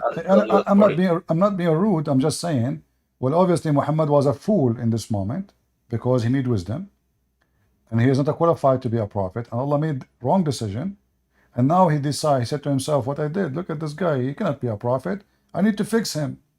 So he sent two mechanics. They opened his chest, they took everything off, and now they need to do adjustment. Dish number one, we have to put believe. Muhammad don't have believe. And where we put the believe? In his stomach. Yeah. But wasn't it in the hadith also that there are a lot of miracles, like when he was a child, a cloud was following him when he was walking in the desert with his uncle. My friend, all those are stupid stories, because the Quran is so clear. Muhammad has zero miracle. How come all the miracle of Jesus in the Quran, but we cannot find those miracles in the Quran? Why?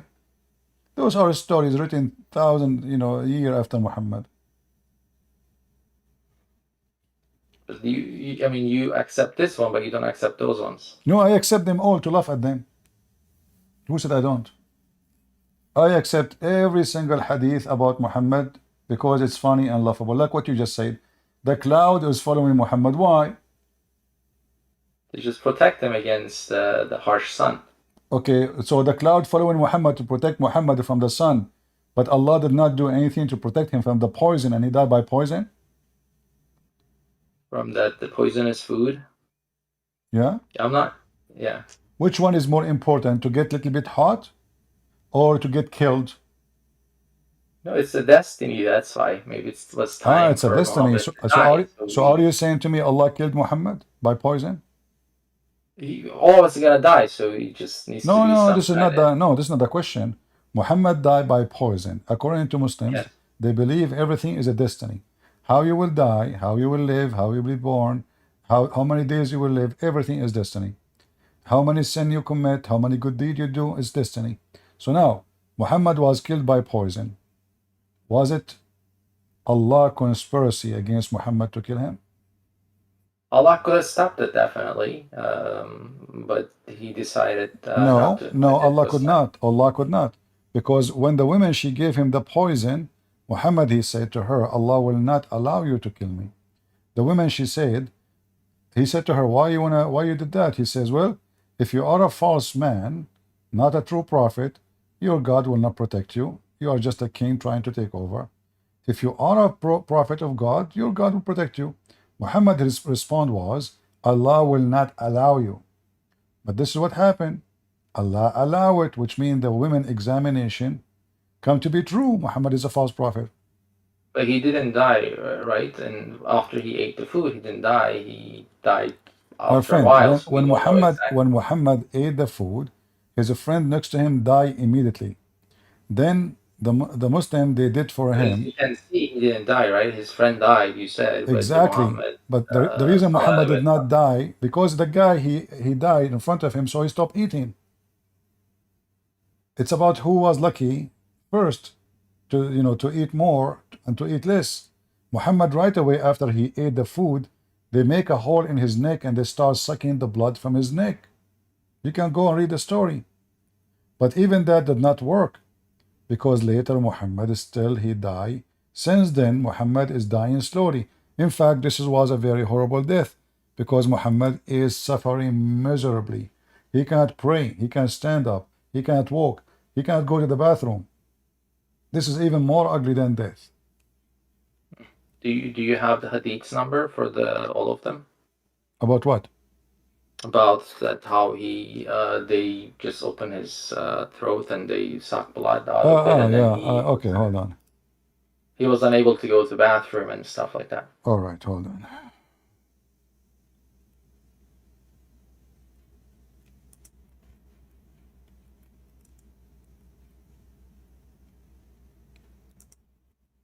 It's not Allah who tried to save him, it was the Muslims.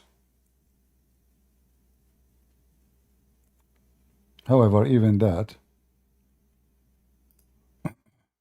did not save him. Yeah,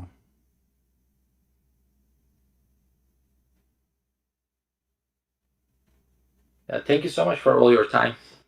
I hope I'm not keeping anyone away from joining the conversation. No problem, you know. You know the story about even the companion who drank Muhammad's blood after that? No. Yeah, all right.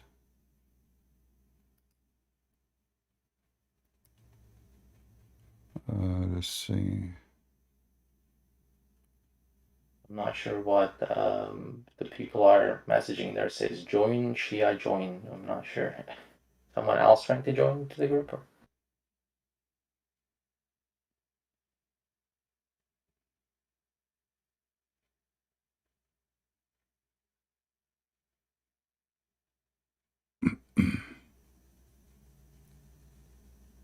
Let's see.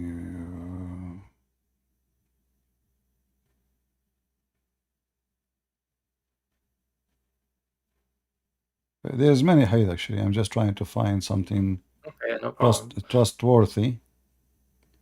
Yeah.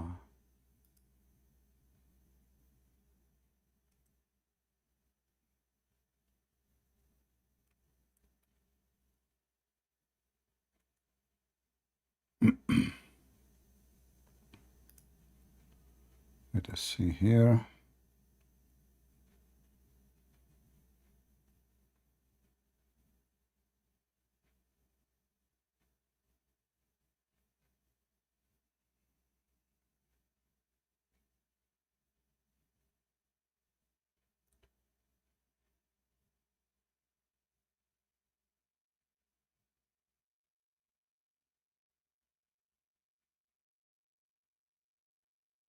Yeah, I will find it for you. Yeah, no problem. There's tons of hadith thank you so actually. much. I don't want to take much of your time, and but thank you for giving me all the hadith numbers. So I'm just gonna go ahead and look through them. But thank you again. So you think that the Prophet Muhammad's life was not a poor, a bad life, because if you think about it, he could have just had a great life in Makkah. He didn't need to do any one of these. He could have just continued to worship, Well, first of all, idols. my friend, your prophet, he continued worship. Idols, nothing changed. Muhammad, Yeah, Muhammad was trying to make himself a superior king, not only a little town like Mecca. This is why you see in the Quran that in the beginning of Muhammad's life, Muhammad, he make it clear that he was sent only to Mecca and what is around it. But then when Muhammad, he found himself more successful, he said, you know what, I'm a prophet for all the Arabia. And then when he found himself more successful, he said, I am a prophet for all mankind. So Muhammad in his stages depend on how successful he is. This is why it says in chapter 6, verse number 92, Allah, he sent the book specifically to the little village of Mecca, Al-Qura. Qura in Arabic means village. It's a small, tiny village. And what is around it? So Muhammad was a local prophet. There's many prophets at that time. All of them are false, even women in Muhammad time. And Muhammad even took some of their names, like as an example, Ar-Rahman. Rahmanul Yamama, Muhammad, he gave it to his God.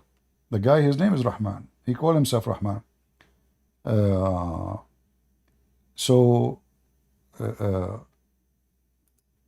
As you see, Muhammad, he go through stages, and in the beginning, Muhammad is not violent because he's weak. He cannot kill.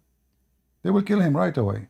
But Muhammad, they even called him when he was in Makkah, right? He called him the person, the trustworthy person. The people were asking him to That's do. absolutely false. That's absolutely false. How he is a trustworthy? You see, Muslim, they say things we find it very laughable. Amin, they were calling him, right? In my friend, if Muhammad is a trustworthy, why the Muslims accuse him of stealing underwear? Stealing underwear? Yeah. No, yeah. I know you are laughing, but I agree with you. It's funny. Chapter 3, verse 161. Those are Muslims. The companion of Muhammad accusing Muhammad that he stole clothing. How he is a trustworthy, and his companion, not the enemy, not the Christian, not the Jews, not the the Arab. Those are his companions saying that the Prophet he stolen underwear. that this is not for any prophet to take illegally a part of booty.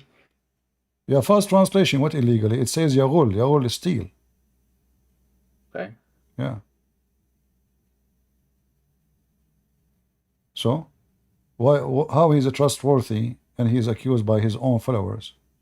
I don't know the hadith number, but they were calling him al-Amin, right? The one that trustworthy person. Even he was doing the deals between the non-believers before he was even prophet.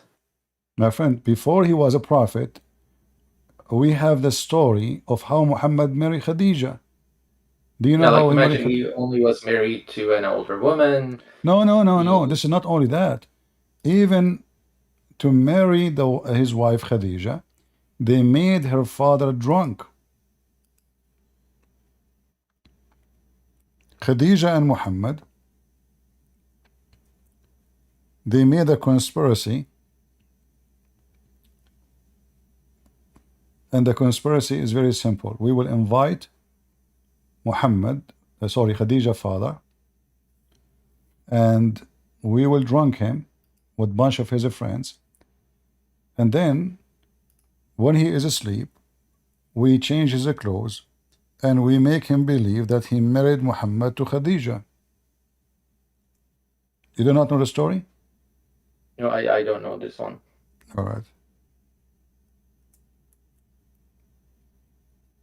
I will find it for you.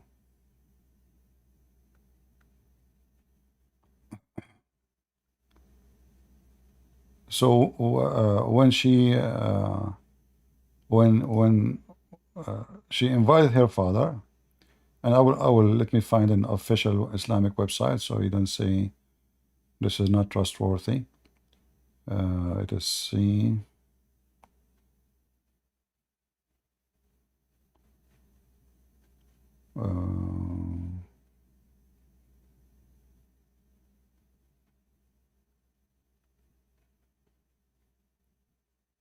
So Khadija, the wanted to marry him, and then I guess her dad was not allowing them to get married. Her dad, because Muhammad is a trashy person, he have a very bad reputation. He don't want to marry him, even though Because he was Khadija, poor, that's why. even though the Arab, they don't, they wish to marry their daughter, especially if she is married and divorced many times, or she is a widow. Yeah, that's the one part. If you look at it, he married someone, married and divorced multiple times. She's older. He didn't care about it, right? So if you No, think she's that his rich. life was My all friend, she about is rich. marrying young children and having multiples of people and having sex slaves and stuff like I don't that. know So what you it are just saying, but my doesn't match friend, with him. so why Muhammad he married Khadija according to you? Well, of course, that she had certain amount of fortune, and at the time, I guess they liked each other and they got married. So it's not because she is rich? That's also have to do with it. Probably a certain part of it. Okay. So do you agree it's okay to make the father of my future wife drunk? And I lie to him, says, when you are drunk, you made me marry your daughter? It's not okay to do that, but at the same time, he should allow them. So if I know, but do you wanted, agree that I start my life as a prophet by deceiving my opponent and make him believe he married me to his daughter? that's not okay. So that's why he, I guess, needed that cleansing after age 40. So now we can wash it by doing a washing machine. So now Muhammad is a good guy just because now we wash his chest. Here we go. I just found the reference, official reference. This is Musnad Ahmed. Actually, this is a Tabarani. I was trying to find it in a different book. Tabarani. Here we go. I will use Google translation. Tabari is Tabarani, not At-Tabari. Tabarani. Tabarani. Volume number 22. We can find it in many books, not necessarily here only. So here you see that Khadija Is Tabarani mentioned that Khadija bint Khuwaylid, she invited her father and wanted him to marry her to Muhammad. So she prepared food and drink, and she called her father and a group of Quraysh. And they ate and drank until they were drunk. And Khadija said to her father, Muhammad ibn Abdullah, proposing to me, so marry me to him. So she married him. So based on the story here, she made him drunk, and now he is not aware of what he is, doing. So she said to him, Muhammad, he want to marry me to him. But the guy did not answer, and he did not say anything. So she took off his clothing. She dressed him as if he is going to a wedding party. And then when he wake up, he said, why I'm wearing those clothes? Why I'm wearing those new clothes? Those clothes I wear only for occasions. She said, you forgot? Yesterday you married me to Muhammad. The guy even took his sword when I go and kill Muhammad. She said to him, hold on. Do you want me to go and tell Quraysh that you were drunk when this happened? So she blackmailed her father. So this is the start of Muhammad's life. His marriage is a fraud. The man did not marry her to his daughter.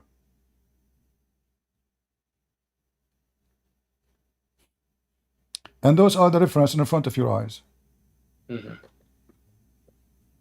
And let me post it in Ramble for those who they are in Ramble. They can save the reference. Yeah, Tabarani. Oh, no. So this is a Sahih also, Hadith? Well, everything in Islam is not Sahih. Have you ever seen in Islam anything is Sahih? The Quran itself, the Quran itself, my friend, anyway. if the story is not Sahih, why it's there, why they are quoting it, why they are saying this, what happened?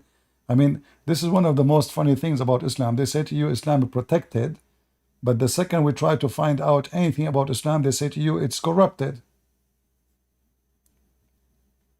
This is your life story.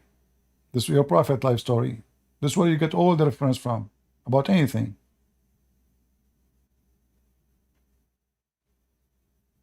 All right, maybe we have another Muslim to join us. Yeah. Thank you, CP. You're welcome. Have a nice day. Go ahead, Sarah. Hello? Yes, Sarah, go ahead. Okay, so I'm Muslim, but my knowledge isn't the best, No problem. And I've been questioning Christianity because I don't know if I should still stay in Islam because of some hadiths, So you are like thinking to leave Islam, you mean? Yeah, basically. But why you want to leave Islam? Islam is a beautiful religion. Well, because of some hadith. I saw a rabbi debating Muhammad hijab. He said to him, Islam is beautiful. Well, Don't you think Islam is a I beautiful don't know. thing? I don't know. Well then, I've seen some hadith I will help you to stay as a Muslim. First of all, if you are a Muslim, your husband, he can have 4 women, which means you can take a break from his idiot at least for 3 days, So you can watch TV, have fun, go gossip with your friends, go to Starbucks. What do you want more? Secondly, you can get a free beating. Your husband can beat you, which is it's a bonus, Finally, there's a real man who is going to beat his wife to teach her how to behave, because simply according to Islam you are not mature, you are just a kid. So as you see, Islam is so beautiful. And the top of that, when you go to heaven, you will be a sex toy, with my respect to you, which is very nice. I mean, you will be so busy. So Islam again is so beautiful. And according to Muhammad, if you go to heaven, but Muhammad said most of women, especially Muslim women, most of them, they will go to hell. So I don't know why in the world you want to leave Islam. I don't understand. Well, I'm just curious about Christianity, Okay, but did you decide to leave Islam or not yet? Not yet. Sorry? Not yet, okay. Not yet. But why not yet? Before we talk about Christianity, what is holding you? Personal issues, because I live in a Muslim country. All right, I understand. But is it so? It's not because Islam is good, but because it's personal situation. Yeah, basically. Okay, I understand. All right, what do you want to know about Christianity? I will be happy to answer you. Go ahead. Well, my first question is, why should I join Christianity? Like, why is it better? Like, the truth, you know?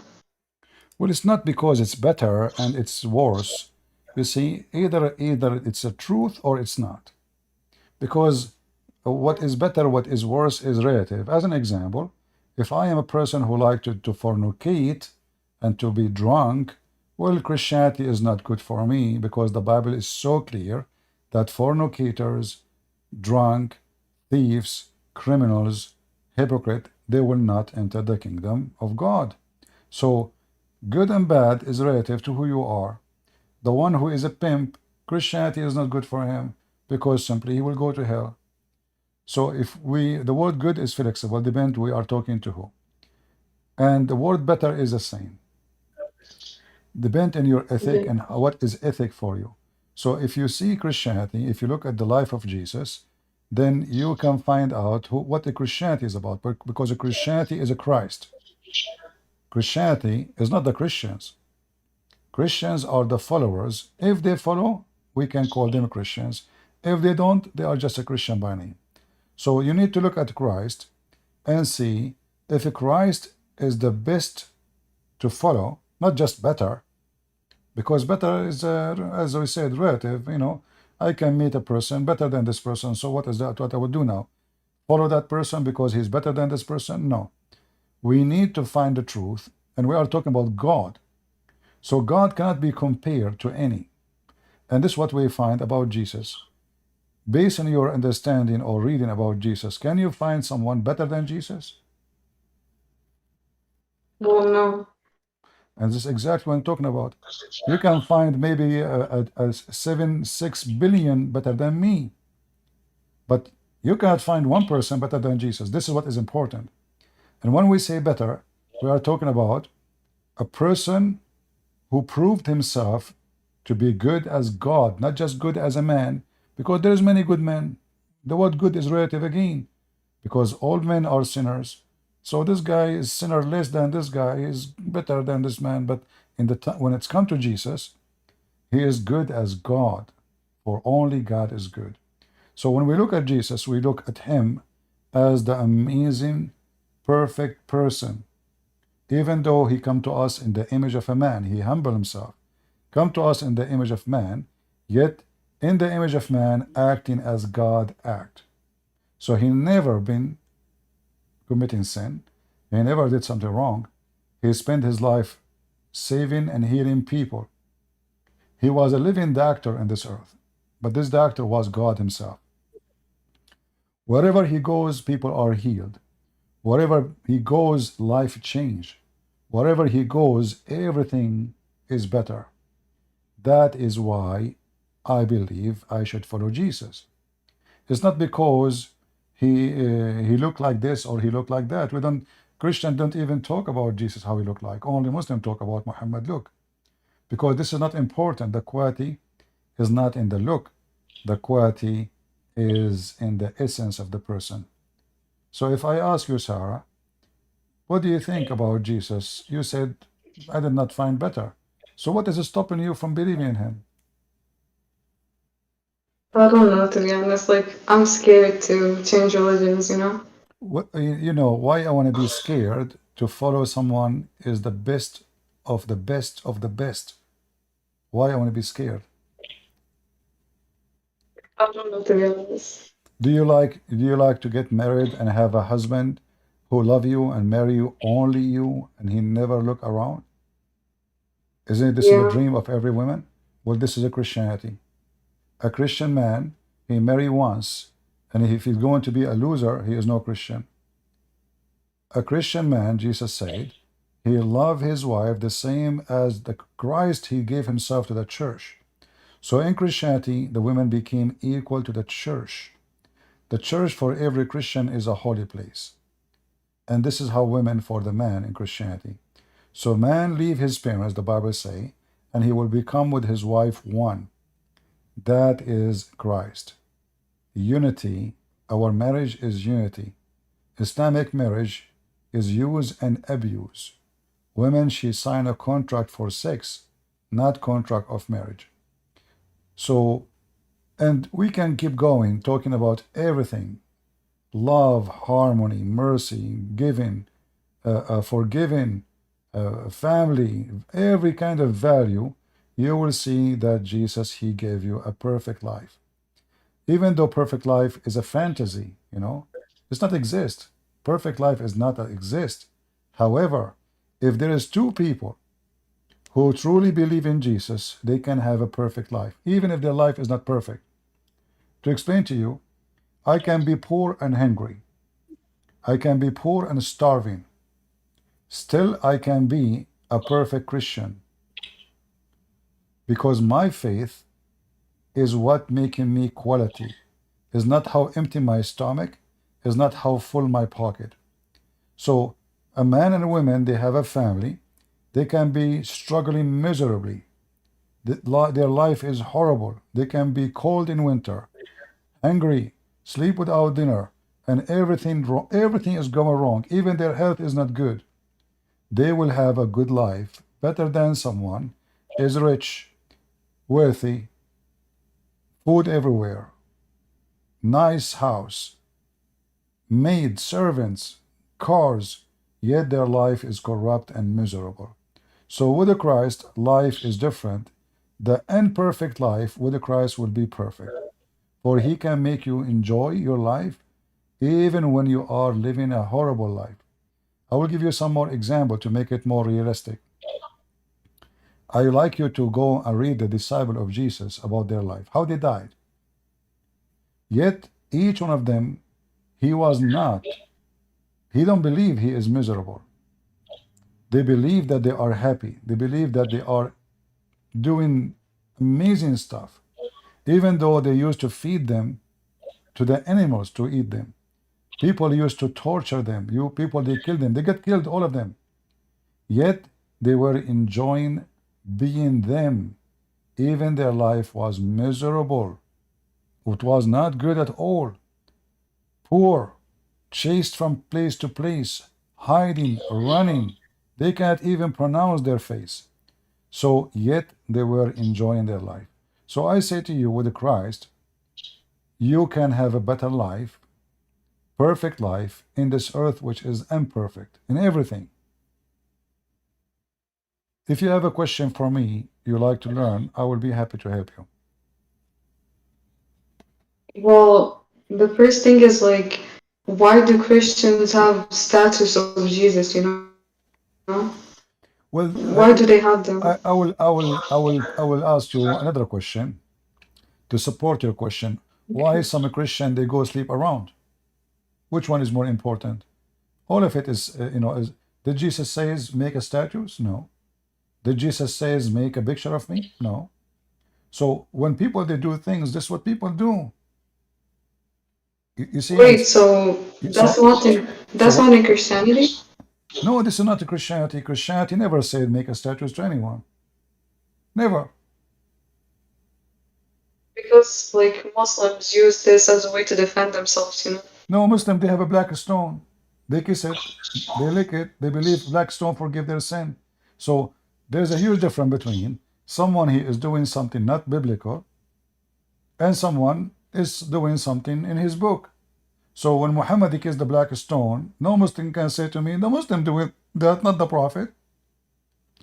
So in the case of statues, can you show me where Jesus said, make a statues of Mary or statues of me? Nowhere. This is the sin of mankind. This is a sin. The Bible says it clearly. Make no image in what's up in heaven or down on earth.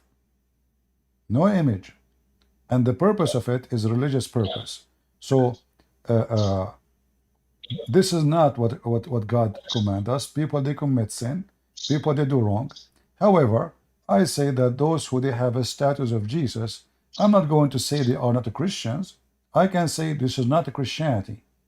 But I cannot say they are Christians because I believe that they believe and they love Jesus. And they have misunderstanding that it's better if we have a statue of Mary. But why I want to need a statue for Mary anyway? She is not our God. That is not right. But this is their understanding. I pray that God, he forgive them. However, This is not Christianity. Yeah. I thought it was Christianity, but No. I guess When we it's wrong. say, Sarah, I want to give you a golden sentence. Anything is not biblical is not biblical. So if the Bible says, Jesus said, make a status for me, then I can say, well, they are right. Jesus says so, but nowhere. The Bible we have command is saying the opposite. Make no image for what up in heaven or down in earth. And the image here is not about art, for the sake of art. No. If somebody making an image of Jesus for the sake of art or even education, I have no problem with it. As an example, if we make a book and this book have cartoon, like cartoon, drawing of Jesus, I don't mind. So children, because the children, they are much visual, they like to see, they can understand better, images kind of stuck in their head. So for the sake of education, no problem.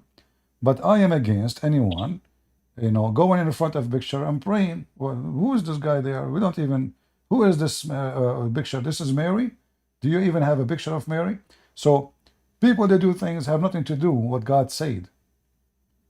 So I want you to remember that you can judge Christianity by Christianity, not by Christians.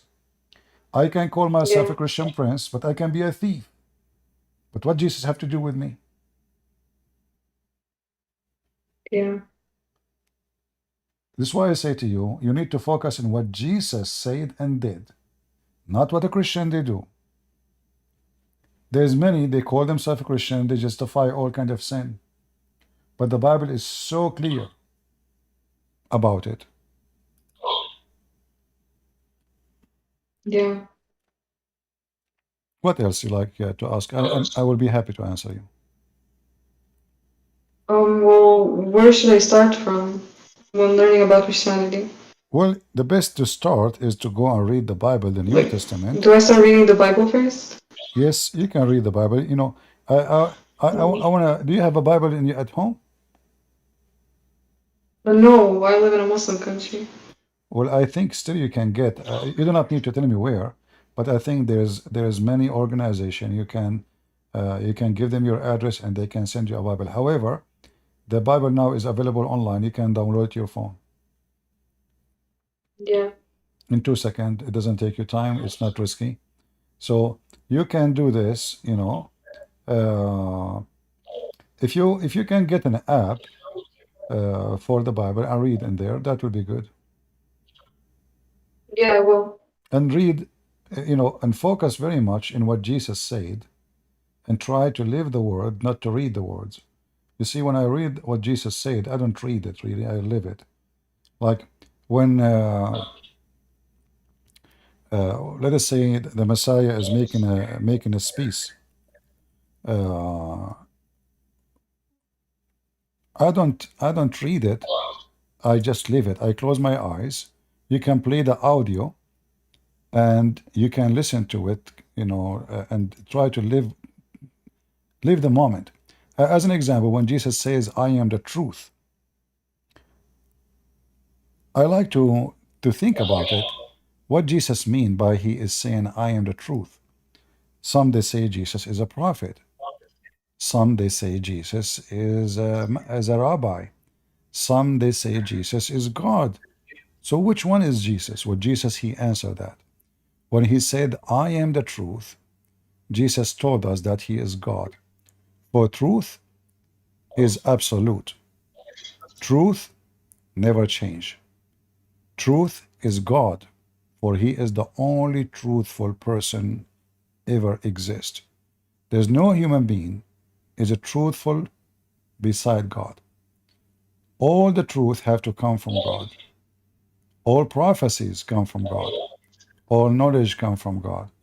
All creation is coming from God. So when Jesus says, "I am the life, I am the truth, I am the beginning, I am the end, I am the resurrection," I would like to close my eyes and try to listen to it and live so I can enjoy the teaching of Jesus. Imagine myself like as if I am in a movie, but I am a person in that movie. So Jesus now is speaking and I am there. And now I want to know what Jesus is saying to me. So I can play an audio and then I listen, close my eyes, and imagine Jesus is speaking in front of those people and people they are discussing with him. This guy, he said, Jesus said, live the story and you will really enjoy it. Don't read the story, live it.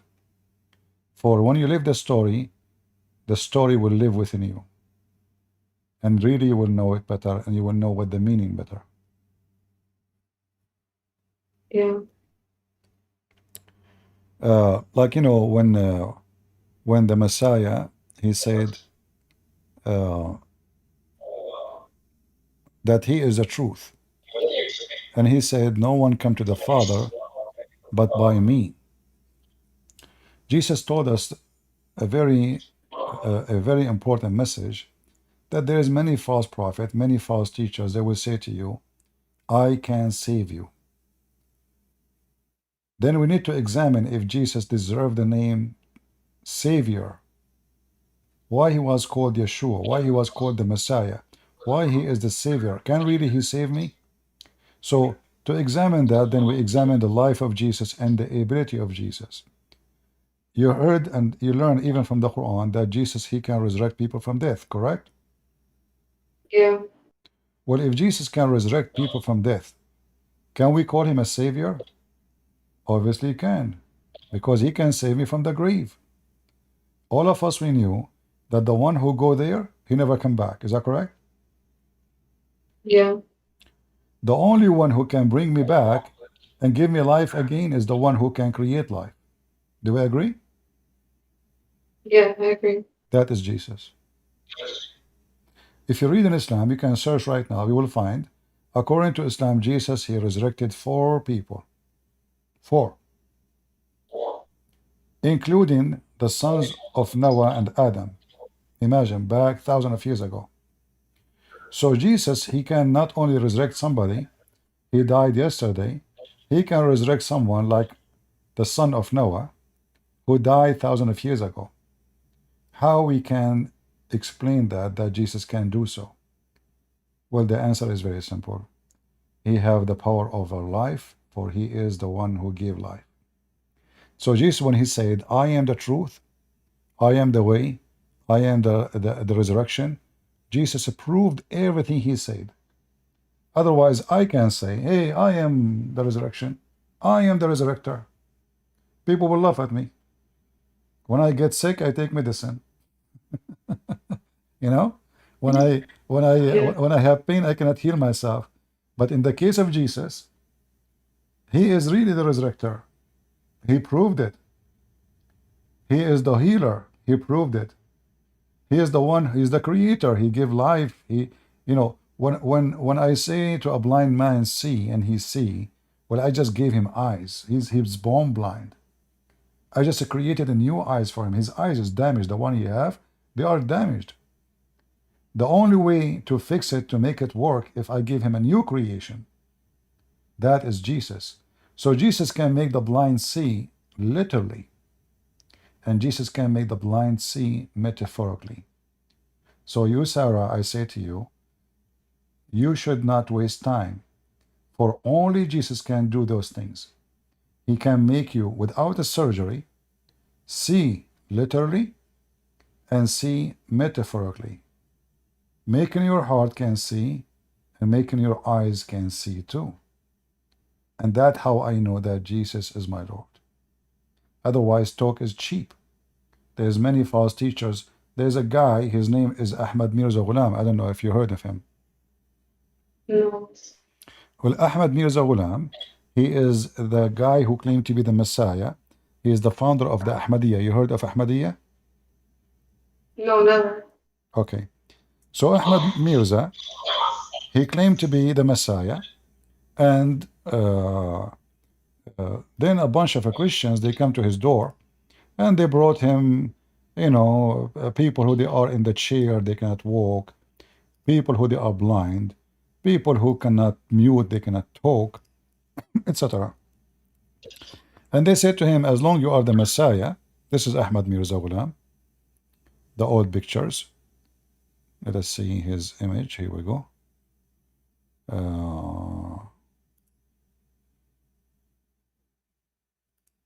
So Hazrat Ahmad Mirza Ghulam, who he claimed to be the Christ, he died because of diarrhea.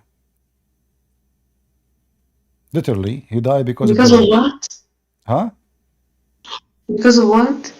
But he died because of diarrhea. You know what diarrhea is? Yeah. Yeah, shit. Sorry. So this guy, he claimed to be the Messiah, and then he keep having diarrhea, and not only that, when he died, he fell down from his bed over his shit. But yet, there's millions of people believe in him. They believe that his guy is the Messiah. He claimed that he was married for 3 years. He's a transgender. So he's a 3 years as Mary, and then became the Messiah. Unbelievable. And then he came with the book and told them that Allah sent him. So anyone can say he's the Messiah. We have to examine what anyone can say. Talk is cheap. But when this guy who he claimed to be the Messiah, he could not even heal himself, and he died literally because of a liquid shit.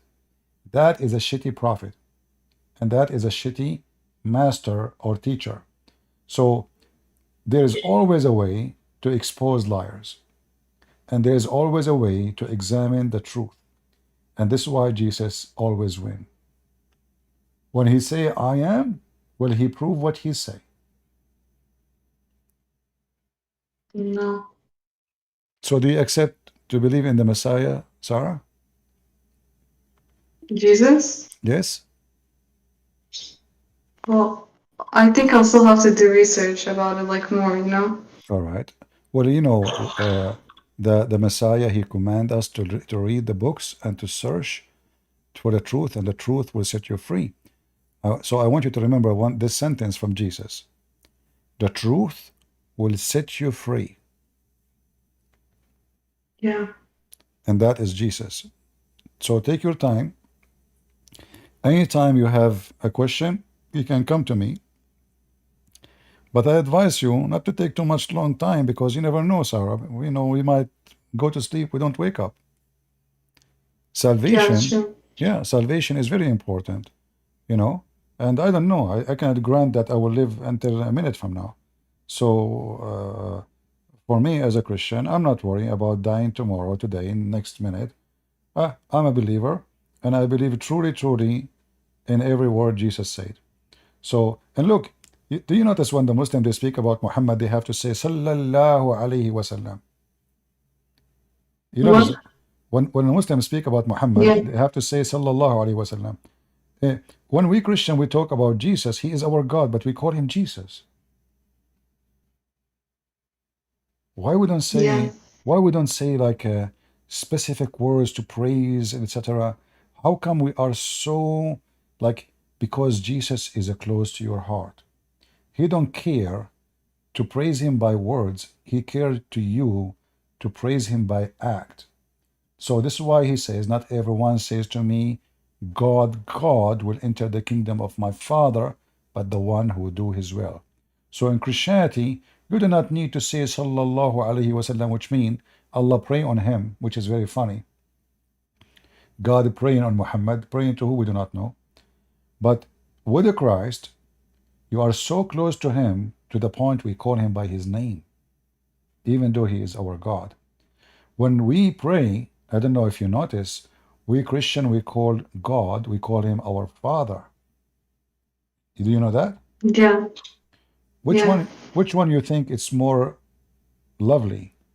To call God your Father, or to call him God, the scary, Al-Mudallil?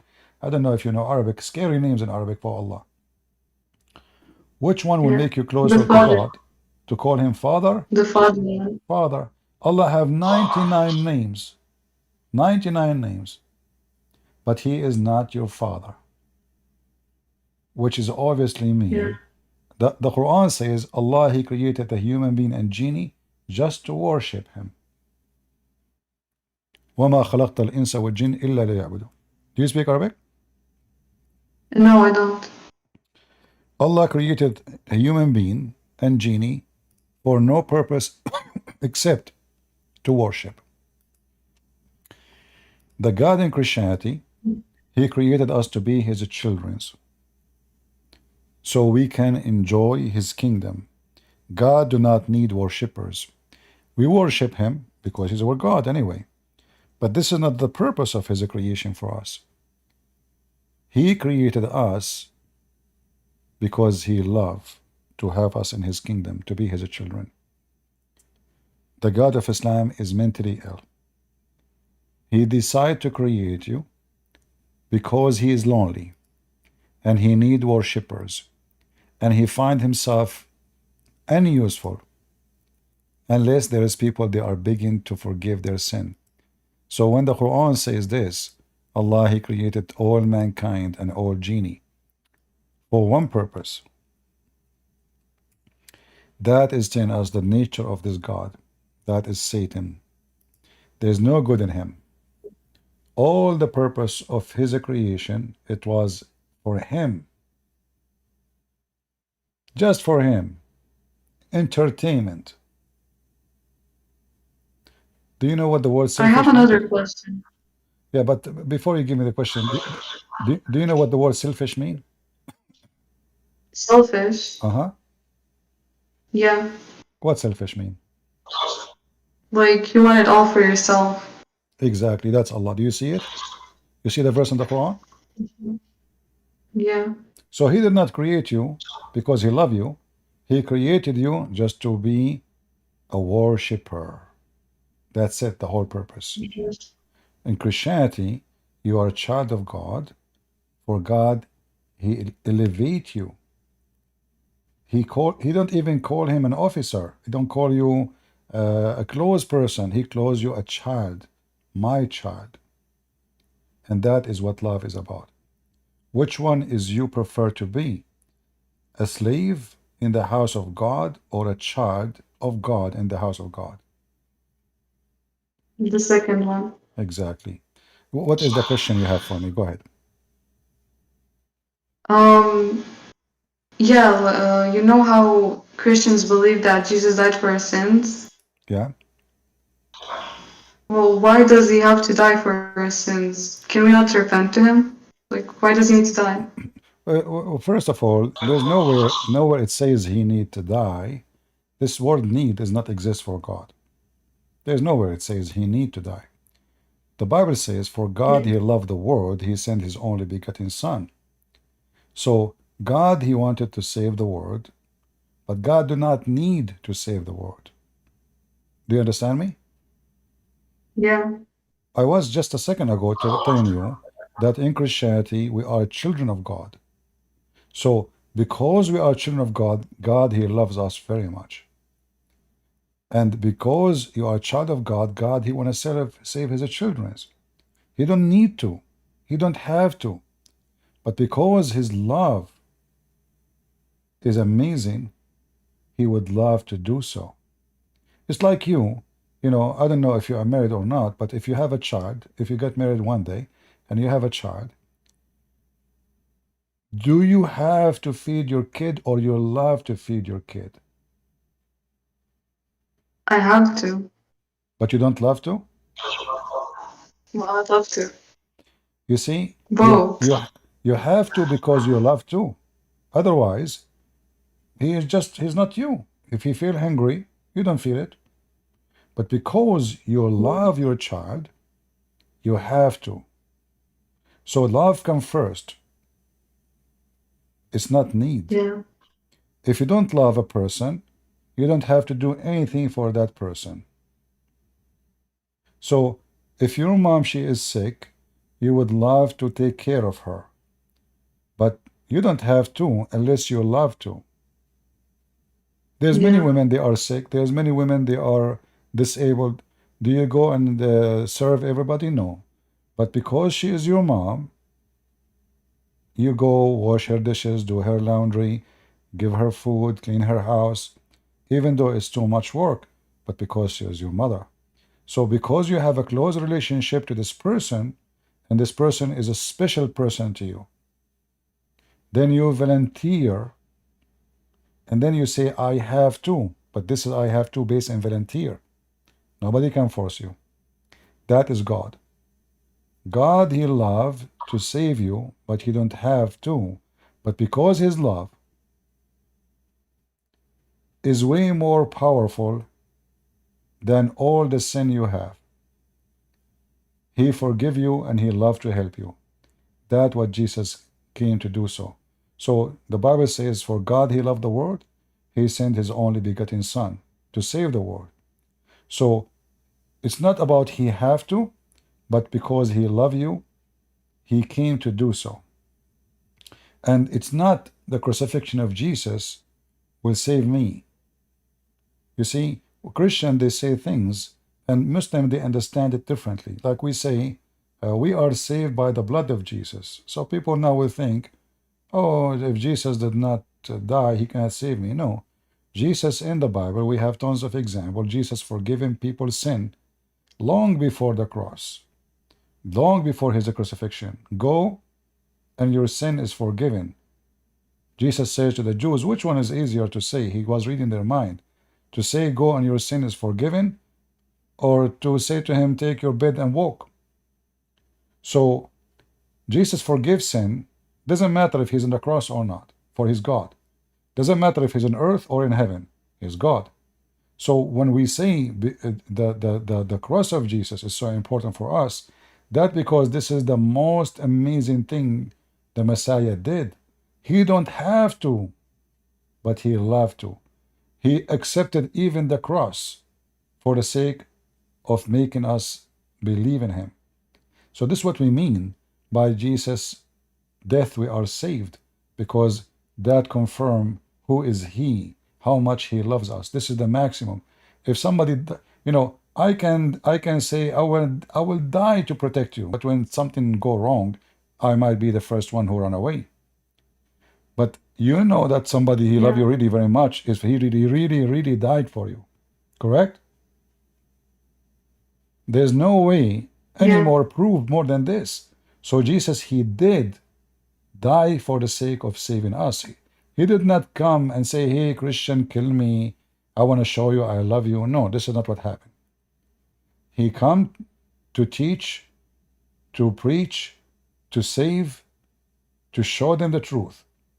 And then the people, they choose to kill him. It's not Jesus. He called them, hey, kill me. This is not a movie. This is not a drama. And then even when Jesus died on the cross, Jesus again, he proved who is he by resurrecting, or the resurrection from death. So Jesus again is the one who is the truth. Even the grave could not contain him. No grave can hold him. That is Jesus. So not only he raised people from death, he himself, he went to death and he came back. So we have additional proof of who is Jesus. Yeah. Anything else? No, that's it. Thank you. Well, I am happy to have you, Sarah. You sound a very decent lady. And I asked the Christians here to pray for our sister Sarah, so she might accept Jesus and be saved very soon. And I say to you, truly, truly, I say to you, before Abraham, I am. Jesus said. So the one who said, I am from above and you are from below, he is the Messiah, and truly he is above. So we pray that Sarah, she will be accepting Jesus soon, so she will live with the one who is above, and she will not belong to those who are below. Those who believe in Jesus, they will live in the kingdom of God, above. And those who refuse him, they will live below. And everyone goes where he belongs. Thank you, Sarah. If you want to say anything, the mic is yours. That's it. Thank you so much. You're welcome.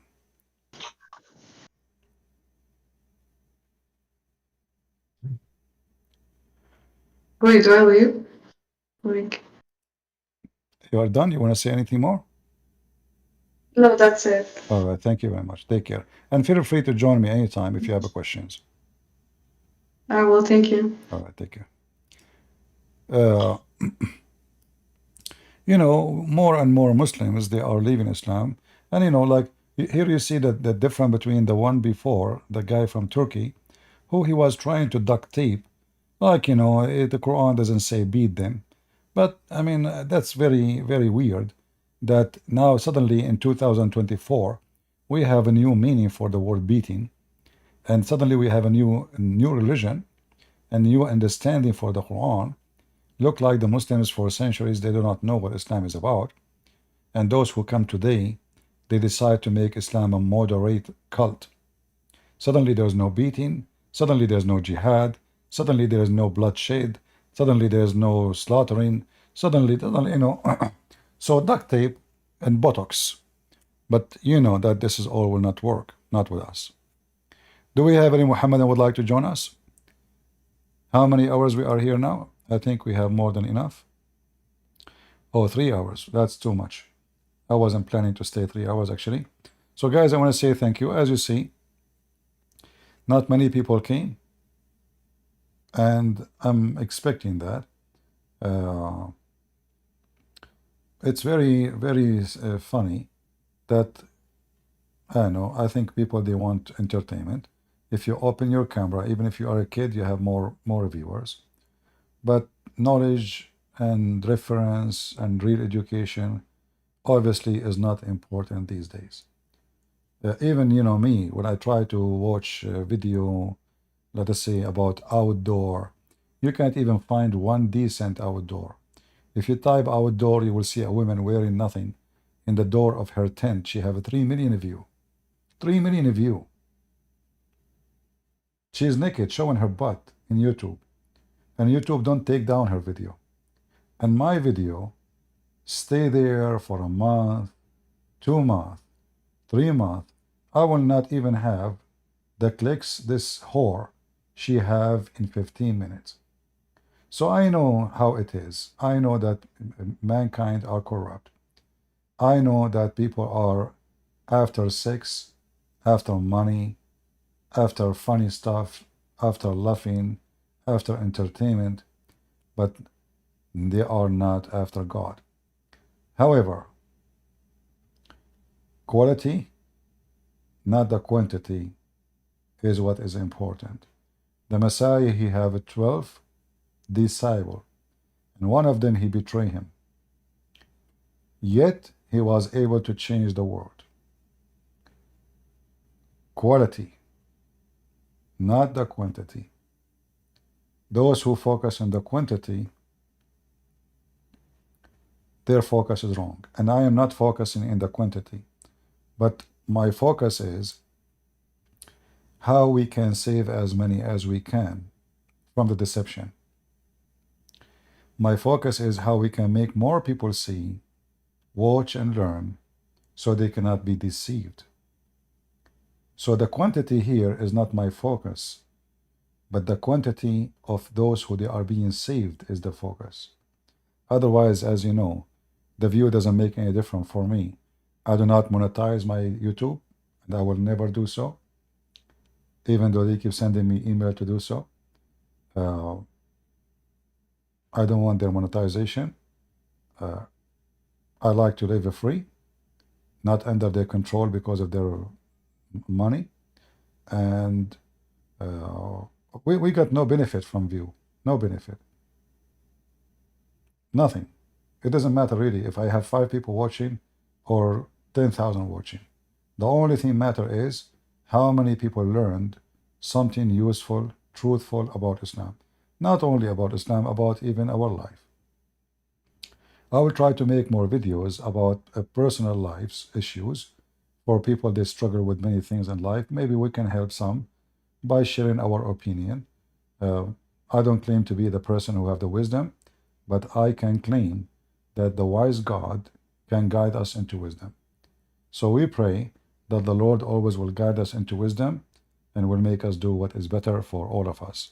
So I want to say thank you for being here, and until see you again, maybe tomorrow, maybe 2 days from now, we will see. Until we see you again, God is good, so is Jesus. I mean to that.